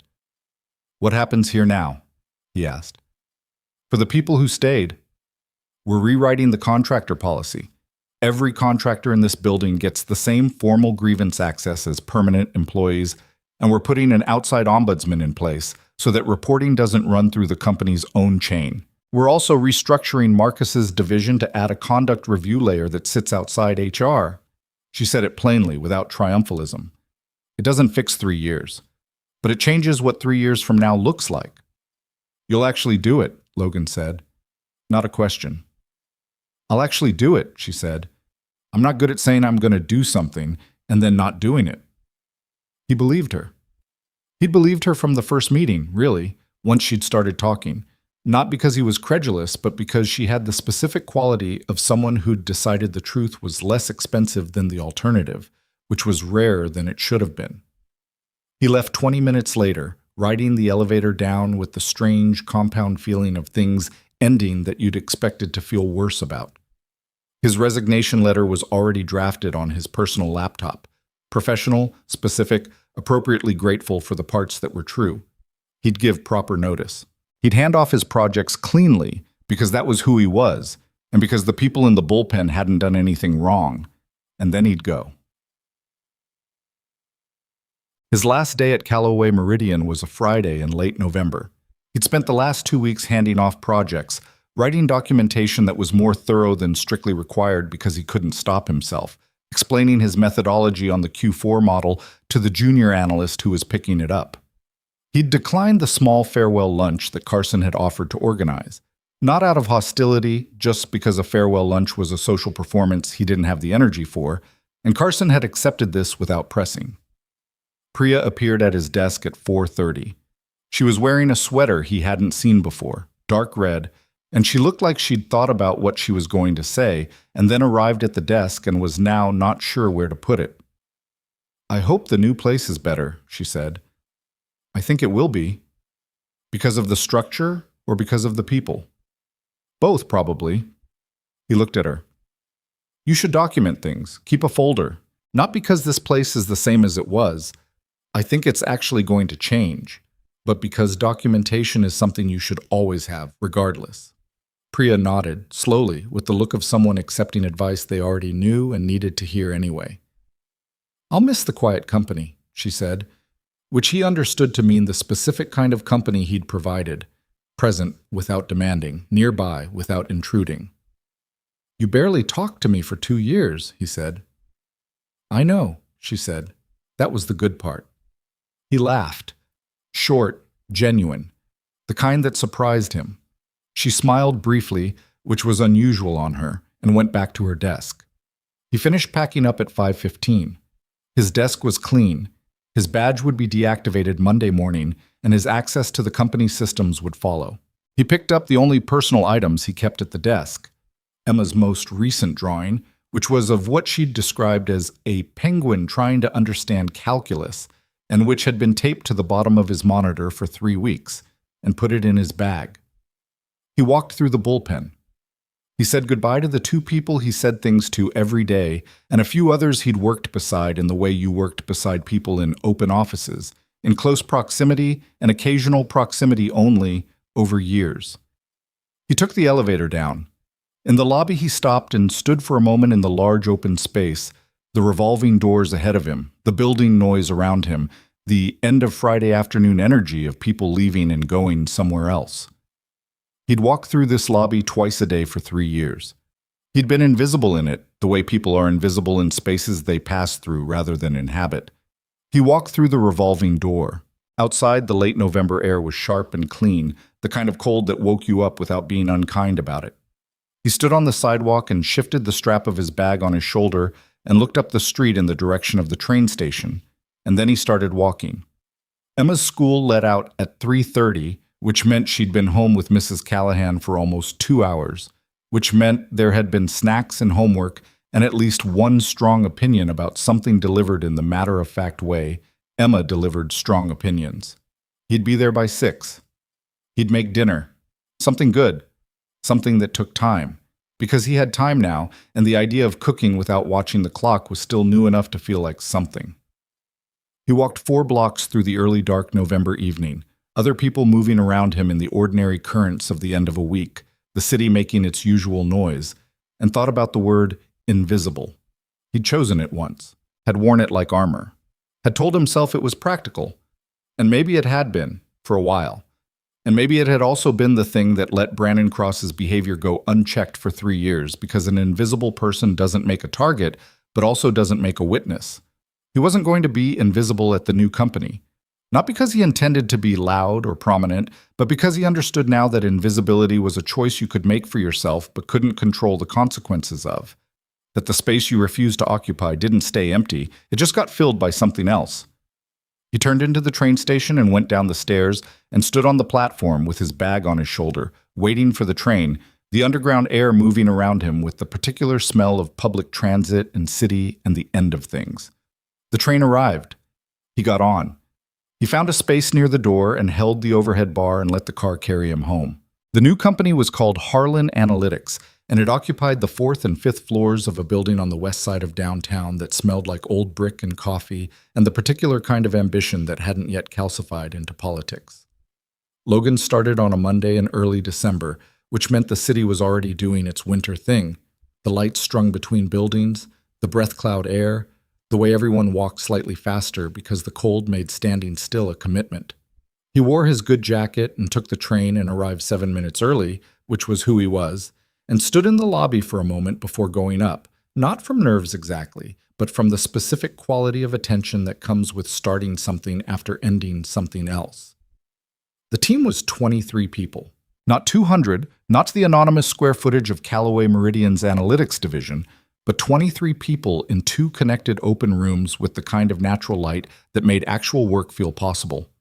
His direct supervisor was a woman named Diane Chow, 41, who had the manner of someone who'd run teams long enough to understand that the best thing you could do for good people was get out of their way, and the best thing you could do for bad ones was address it early.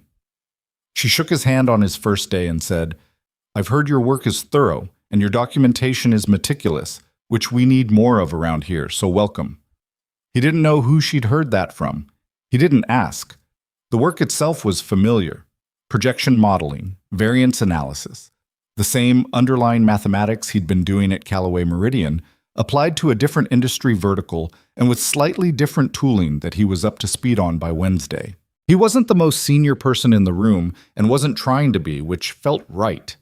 He had a desk near a window that looked out over a narrow alley and a coffee cart that set up at 7:45 every morning, and he could see the cart operator setting out cups with the unhurried precision of someone who took their small domain seriously, and Logan found this oddly steadying.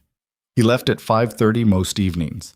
Not because the work wasn't there, there was always more work than hours, but because 5:30 was achievable, and Emma got out at 3:30, and Mrs. Callahan had her Tuesdays and Thursdays fully booked now with a pottery class, which she'd started in September, and which she described to Logan with the enthusiasm of someone who had discovered at 67 that clay was the thing she'd been missing all along. Monday, Wednesday, Friday. Emma went to after school until 5, and Logan was there by 5:20, and the math of the day had stopped being something he held his breath through. It was not a perfect life. Logan had never been confused about that, had never constructed some fantasy version of things where everything resolved into ease. He still had the low-grade financial anxiety of anyone raising a child alone on a single income in a city that kept finding new ways to be expensive. Emma had a period in January where she struggled with a reading assignment at school, a level jump that the teacher had said was normal, but which Emma experienced as a personal failing, going quiet and pinched in the evenings in a way that made Logan want to fix something he couldn't fix, that he could only sit beside. He got a cold in February that lasted 11 days, and during which he still picked Emma up from school every afternoon because there was no one else, and he did it in a coat and a scarf and the particular grim determination of a parent who doesn't get sick days in the ways that matter. But on the other side of those things, the ordinary, uncinematic accumulation of days that actual living was made of, there was also this. He was present. More present than he'd been in years. Not in the distracted, guilt-managed way he'd been present at Callaway Meridian, where some part of his attention was always back at his desk with whatever Brandon Cross had done that day, but actually present, in the room, watching Emma figure things out and make bad jokes and revise her opinions about books she'd already read and develop. Over the course of that winter, a serious investment in the study of birds, she'd gotten a field guide for her birthday from Renata and had started keeping a notebook of species she'd seen, with careful drawings that were scientifically rigorous, if aesthetically eccentric. "What's that one?" Logan would ask, looking over her shoulder at a sketch that might have been a heron or might have been a sentient umbrella stand. "Great blue heron," Emma would say, without looking up. "The neck is harder than it looks." "Anatomically or artistically?" "Both," she'd say, turning the page. He was there for those moments. That was not a small thing. He'd known it wasn't small before. In the abstract way you know things you're not actually experiencing, but now he knew it the other way. The way you know things you'd almost lost access to. The news about Brandon Cross came in February, arriving the way most things arrived in the information age. Sideways, through peripheral channels. A message from Priya at 9:15 on a Thursday morning. She texted him. Not called, texted, which was her mode. Efficient, non-intrusive. "Thought you'd want to know. Heard from someone at Kellner and Marsh. BC started there in January, apparently already on a formal warning. Don't know specifics." Logan read the text at his desk, beside the window with the alley view and the coffee cart below. He held his phone for a moment. Kellner and Marsh was a mid-sized financial services firm on the other side of the city. Logan knew the name, had crossed paths with some of their analysts on a shared industry working group 2 years back. It was a good company, from what he'd understood. The kind of place that took a while to go bad if you introduced something corrosive into it. He typed back, "Thanks for telling me. How are things there?" Priya took 12 minutes to respond, which he read as her being in a meeting, and then, "Different. Better, I think. Still adjusting. The ombudsman process is being used, which is something." Logan set the phone face down on his desk and looked out the window at the coffee cart operator, who was currently in what appeared to be a mild disagreement with a customer about something, gesturing with a coffee cup in a way that suggested the disagreement was friendly and would resolve shortly. He thought about Brandon Cross at Kellner and Marsh. He thought about the formal warning, whatever it was, whoever had filed it, whatever had pushed them to do it. He thought about the 3 years he'd spent not filing anything, running his calculations, deciding the math didn't favor him. He thought about all the other people in all the other offices who were running the same calculation right now, in companies everywhere, deciding that the cost of speaking was higher than the cost of staying silent. Sometimes the calculation was right. Sometimes staying silent was genuinely the safest option a person had, and anyone who'd never been in that position didn't get to judge it from the outside.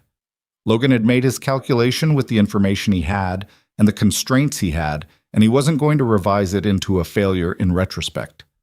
But he also knew that the calculation changed when someone at the top was actually paying attention, when there was a mechanism that worked, when the first person who spoke created a record that made it safer for the second person to speak, and the second person speaking made it possible for the third. That was how the math changed, not through heroism, but through accumulation, through a slow tipping of weight until a system that had been favoring silence started favoring something else. He hoped whoever had filed that warning at Kellner and Marsh was okay. He turned his phone face up, opened a new message to Priya, typed, "Good. Keep using it." Sent it. Went back to work. The email from Victoria came on a Friday at the end of February. Logan was at his desk at Harlan, finishing a report that Diane wanted by end of day, and he'd been deep in it, the satisfying, specific focus of work that fit the shape of his mind, when the notification appeared on his personal phone. Not his work phone. His personal one, which meant she'd used the email address from his original open door request, which she'd apparently retained. The email was short. "Logan, I'm in your part of the city on the 4th. If you have time for coffee, I'd like to hear how things are going. No agenda. V? He read it twice. Then he put the phone face down and finished the last section of his report, because Diane needed it by end of day, and that still mattered even when your attention had been slightly rearranged. He sent the report at 4:58. Then he picked up his phone and read the email a third time. No agenda. He believed her about that, in the same way he'd believed her in the conference room that October morning when she'd said she was treating his request seriously. Victoria Hale didn't, as far as he'd been able to observe, say things she didn't mean. She was the kind of person who'd rather say less and mean all of it than say more and have any of it be performance. He typed back, "I have time.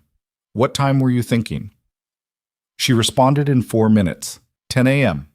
There's a place called Osterley on the corner of 4th and Merchant. Good coffee, usually quiet in the morning. He knew Osterley. He'd walked past it twice. He typed, "I'll be there." He spent the evening with Emma, who was working on a school project about migration patterns, birds specifically, which had the benefit of aligning with her current obsession and the slight disadvantage that she now had strong opinions about everything the project's rubric required her to include. They worked at the kitchen table under the overhead light, the way they'd worked on the hot air balloon book report 4 months ago, and Emma argued with 2 of his suggestions and was right about one of them, which he acknowledged, same as always. "You seem a certain way tonight," Emma said, at one point, without looking up from her notebook. "What way?" She scrunched her nose, considering. "Like when something's going to happen, but you don't know exactly what it is." Logan looked at her. She was 8 years old and had been reading him like a secondary text since she could talk. "I have a coffee meeting tomorrow with someone I used to work with," he said. "The person from the situation?" Emma asked, which was how she referred to the events of the fall, the situation, in the carefully bounded way of a child who understood that there was a story she hadn't been told in full and was giving it respectful space. "Yes." Emma considered this. "Is it a good meeting or a necessary meeting? What's the difference? Good meetings you look forward to, necessary meetings you just do because you have to." Logan thought about the email. No agenda, the 4-minute response. "I think it might be both," he said. Emma nodded, accepting this, and went back to her migration patterns. Osterley was the kind of coffee shop that had been there long enough to be part of the neighborhood rather than an addition to it. Worn wooden tables, an espresso machine that had clearly survived several different owners, a wall of mismatched bookshelves that nobody seemed to maintain, but that always had something new on them, as if the books came and went on their own terms. It was a Saturday morning, and the place had the specific weekend morning energy of people who were somewhere they wanted to be rather than somewhere they had to be. Logan got there at 9:53. He ordered a coffee and sat at a table near the window and watched the street. Victoria arrived at 10:01. She was wearing a dark coat that he didn't associate with the Callaway Meridian version of her. Something more casual, less architectural. The coat of someone who was off the clock in a way she apparently was off the clock sometimes, though he'd had no occasion to see it before. She had a bag over one shoulder, and she scanned the room when she came in with the quick attention of someone whose default setting was situational awareness, and when she found him, her expression did the thing it did. That small shift, not quite a smile, but the preparation for one. She ordered at the counter and came to the table and sat across from him and put her bag on the empty chair beside her, and for a moment neither of them said anything, which was unusual in a social context and not uncomfortable, which surprised him. "How's Emma?" she said, and he liked that she led with that. "Currently convinced that migration patterns are the most interesting thing in the world. We spent last night disagreeing about the rubric on her school project." "Did she win?" "About 50% of the time." Victoria smiled. The real one, the brief one that changed her face. "That sounds about right." The coffee arrived. She wrapped both hands around the cup the way she did, and Logan noticed he'd remembered that, the two-handed coffee cup hold, which was a small and particular thing to have retained about someone.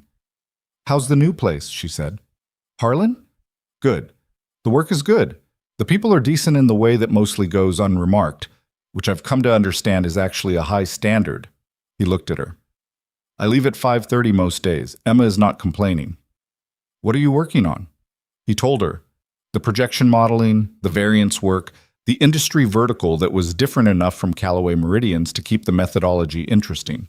She listened the way she listened, which was entirely with questions that weren't perfunctory but showed she'd actually processed what he'd said before responding to it. They talked about the work for a while in the way people who both understood the same subject could talk about it, directly, without translating. At some point, the conversation shifted, the way conversations do when they stop running on social structure and start running on actual interest. "Can I ask you something?" Logan said. "Yeah. When you got my email that Friday night, the open door request, it was almost 10 o'clock. You responded in 11 minutes. Victoria looked at him. "I remember." "Were you working or did you just happen to see it?" She was quiet for a moment. "Both. I was still in the office. I had a board presentation the following Monday, and the deck wasn't right yet." She turned her cup in her hands. "I saw the sender name, and I remembered it from the security clearance review I'd run on the analytics division when I started building the file on Brandon. Your name had come up in the records as consistently delivering work that was rated higher than his assessments of it." Logan looked at her. "He was rating my work low. In his division assessments. Not dramatically, nothing that would trigger a formal review, but consistently. I'd noticed the pattern." She held his gaze. "When someone's actual output is good, and their manager's rating of it is persistently below what independent review would suggest, that's a signal. I was already paying attention to you before your email arrived." He sat with that for a moment, the strange disorientation of learning that the period when he'd felt most invisible had been, to one specific set of eyes, the opposite. "You never said anything," he said. "What would I have said? I notice Brandon is undervaluing your work and I'm keeping an eye on it.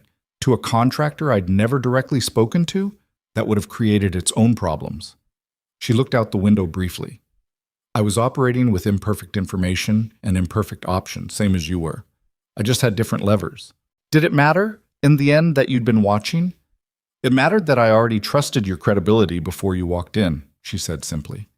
"When you sat down and started talking, I wasn't starting from neutral. I was starting from a place where the data I'd already seen matched the person in front of me." Logan thought about 3 years of documented entries in a folder on a personal laptop, about choosing to be thorough not because he expected anyone to look, but because thoroughness was what he had available when everything else was out of his control. About doing the work correctly even when its correct rating was being quietly suppressed by the person above him. "I want to tell you something," he said, "that I've been thinking about for a while." She waited.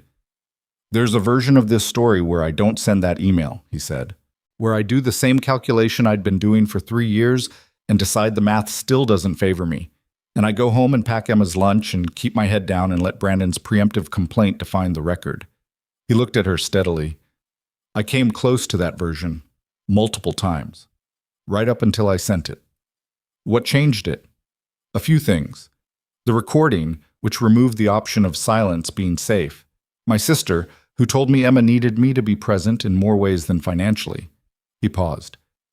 "And the word reasonable. You said, in that first meeting, that my calculation was reasonable given my position, that anyone in my situation would have made the same one." He looked at her. "I'd been carrying the weight of it as a failure, the not reporting. The 3 years, you named it as reasonable and It didn't make it okay, but it made it something I could put down." Victoria was quiet for a moment. The coffee shop moved around them. The espresso machine, a woman at the next table talking on a low phone call, someone at the bookshelf running a finger along the spines. "I meant it," she said. "I know. That's why it helped." She looked at him with the direct measuring quality that he'd come to understand as her mode of genuine engagement.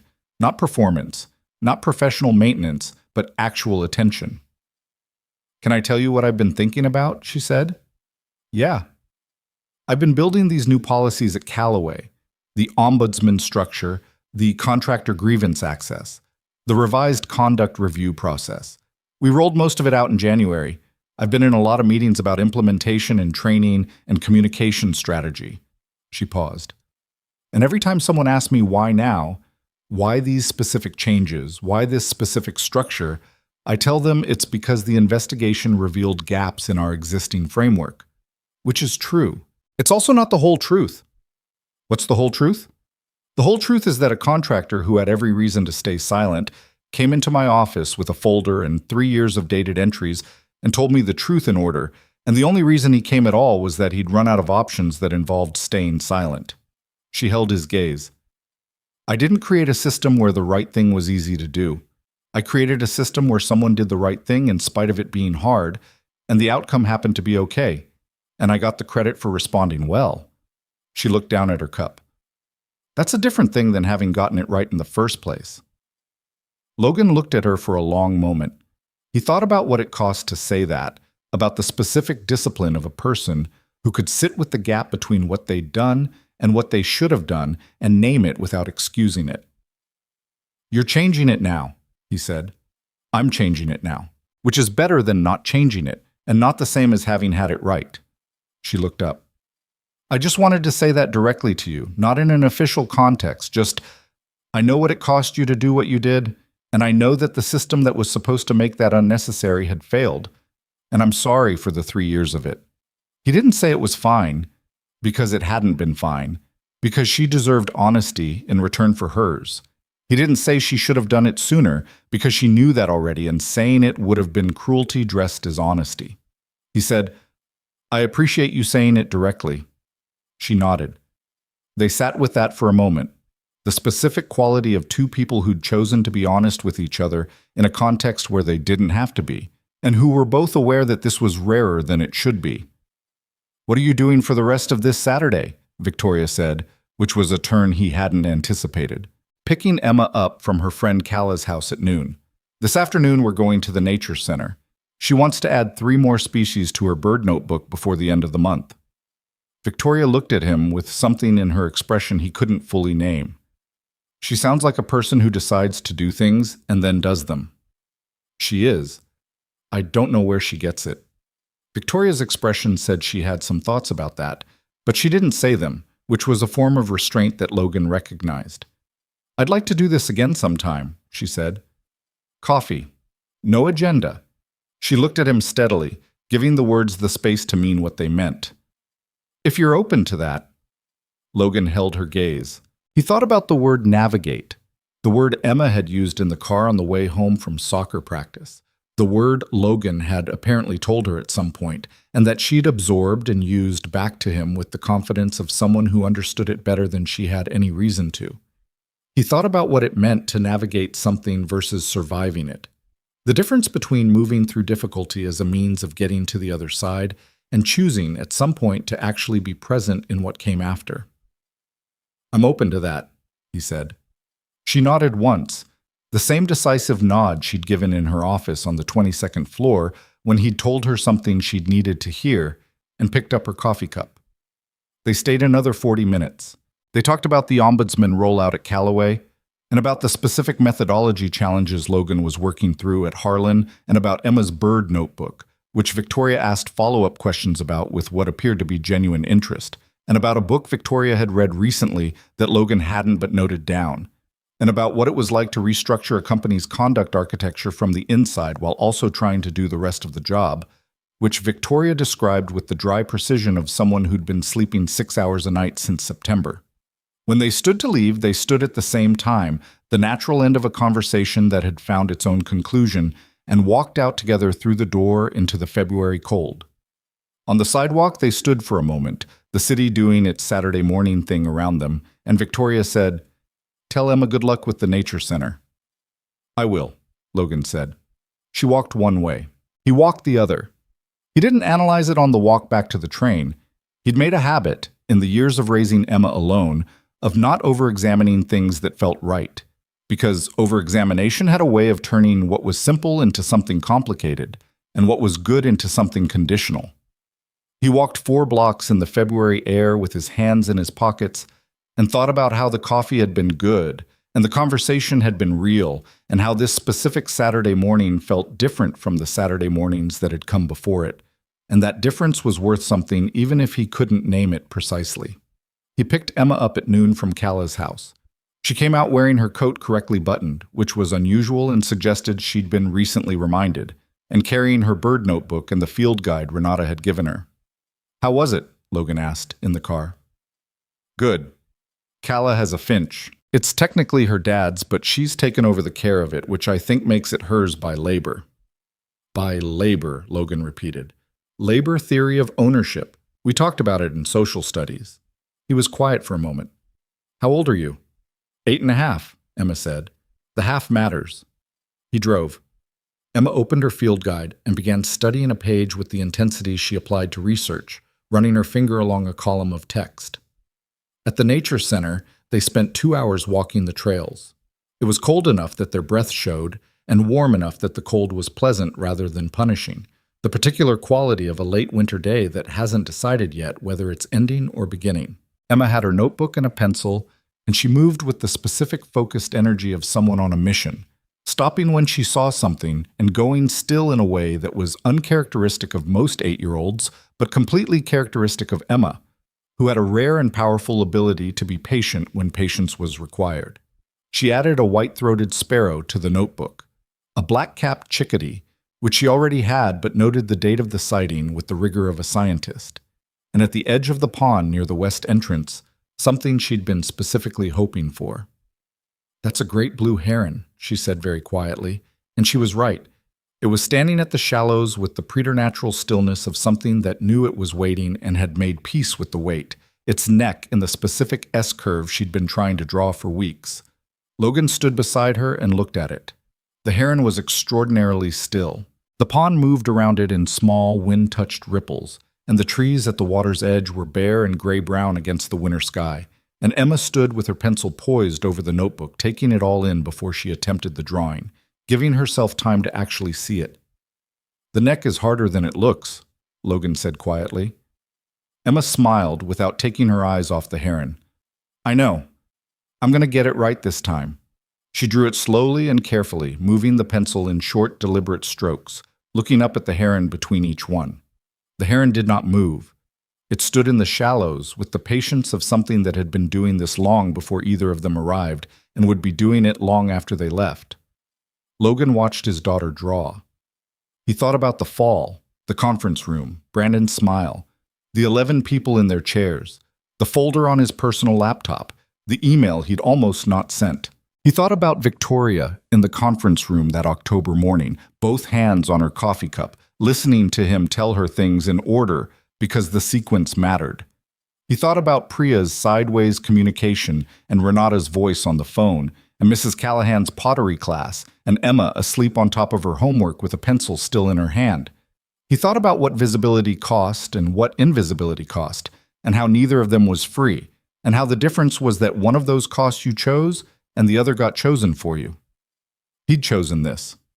The new company, the 5:30 departure, the Saturday morning coffee, the nature center trail.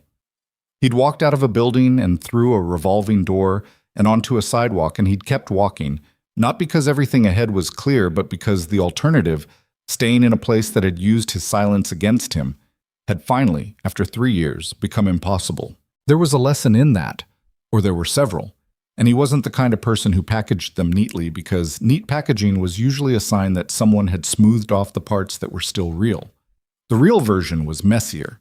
The real version included 3 years of keeping his head down and making calculations that were reasonable and also insufficient, and a daughter who could read his face better than most adults could read a room, and a CEO who'd been watching him from 22 floors up through evidence he hadn't known was being collected, and a recording that had been edited and an audio file in a building that hadn't been. The real version included the fact that it had gone well, that the evidence had been there, that Victoria had been who she was, that the investigation had landed where it landed, and that none of that was guaranteed, and that there were people in other buildings and other cities who were telling the truth in offices that didn't have building audio, to executives who wouldn't respond to their emails in 11 minutes, and those people's outcomes were different, and that mattered. What he could say, without packaging it into something it wasn't, was this. He had told the truth in a moment when telling it cost him something, and the truth had held. Not because the world was just, or because justice was automatic, or because good things happened to people who deserved them, but because there had been a woman on the 22nd floor who was paying attention, and a building audio system that was unedited, and a daughter who needed him to be present in more ways than financially, and on that particular day, all of those things had been true at the same time. He was aware that on a different day they might not have been. He held that, the way you held things that were true and uncomfortable and didn't have a resolution that made the discomfort go away. He held it and kept standing on the trail beside his daughter, who was still drawing the heron. Emma finished the drawing at last. She held the notebook up in the fading afternoon light and studied it. Logan looked over her shoulder. The neck was right, not perfect. One curve was slightly too steep, the head a fraction too large. But the essential thing was there, the patience of it, the particular stillness of something that knew what it was waiting for. She'd gotten the quality of it, which was harder than getting the proportions right. "That's the best one you've done," Logan said. Emma turned the notebook and looked at it again with the honest assessment of someone who was her own first critic. "The body's a little off," she said, "but the neck is better." "The neck was the hard part." "I know." She closed the notebook. "You have to look at the actual thing for a while before you can draw it. If you try to draw it too fast, you're not drawing the thing, you're drawing what you remember the thing looks like." Logan looked at her. 8.5 years old, standing on a trail in the late winter afternoon with her field guide and her notebook and her honest, particular intelligence that was entirely her own. "Yeah," he said. "That's exactly right." They walked back to the car. The heron was still at the water when they passed the pond again. Still in the shallows, still patient, neck curved in its S, watching the water. It didn't acknowledge them as they went by, which was correct. It had its own business. On the drive home, Emma fell asleep in the back seat with her cheek against the window and her field guide in her lap. The way she fell asleep when she'd used everything up on a good day and had nothing left to spend on staying awake. Logan drove through the early dark city, the lights coming on in the buildings along the route home, and the particular quiet of a Saturday evening settling over the streets. He drove carefully, the way he drove when she was asleep, and thought about the text he'd send Renata later, the condensed version, because Renata didn't need all of it. She just needed to know things were okay. And about the coffee meeting, and the nature center, and the heron drawing, and the week at Harlan ahead of him. He thought briefly about Victoria, and the word again. The open-ended, genuinely meant again, that didn't have a date yet, but had the quality of something that would. That was its own complicated territory, and he wasn't going to map it tonight. He was going to drive home and carry Emma upstairs if she was still asleep, and make dinner and let the day be what it had been. He stopped at a light 3 blocks from their building. Emma shifted in the back seat, resettling, her hand tightening briefly on the field guide before she relaxed again. The light changed. He drove on. For 3 years he'd made himself invisible because visible things could be targeted, and he hadn't been wrong about that. Visible things could be targeted, and he'd carried Emma's stability as the reason for everything, and that reason had been real. But invisible things could be used too, could be documented in a folder on someone else's personal laptop, rated inaccurately in divisional assessments, made the subject of a bet in a conference room in front of 11 people who looked at their laps. What he understood now, parking in front of their building in the winter dark, was that neither of those were the whole answer. The answer wasn't to be visible or invisible. The answer was to be present, genuinely present, in the room where things happened, in his own life, in the mornings with Emma, and the evenings over homework and the Saturday afternoon trails, where the hard things were patient at the water's edge. He'd gotten there slowly. More slowly than he would have liked, through more years of keeping his head down than had been good for him, through a recording and an email and a meeting on the 22nd floor and a folder that had been the most consistent thing in his life for 3 years. Not cleanly, not all at once. But he'd gotten there. He sat in the parked car for a moment after he turned off the engine, listening to Emma breathe in the back seat, the deep, even breathing of a child who'd spent herself on something she cared about and had no regrets about it. Then he got out, opened the back door, and said her name softly. She woke up the way she did, gradually, then all at once, and blinked at him with the disoriented expression of someone returning from very far away. "We're home?" she said. "We're home," he said. She gathered her field guide and her notebook and climbed out, and he locked the car and she took his hand the way she still sometimes did, without ceremony, the way she'd been doing since she was small, and they walked into the building together. The elevator was working for once.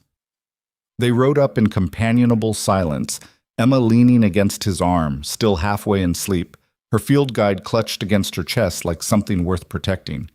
At their floor, she let go of his hand to dig for her house key, which she'd started carrying herself this year and which she took seriously as a responsibility, keeping it in a specific pocket and not another. She found it, unlocked the door, pushed it open.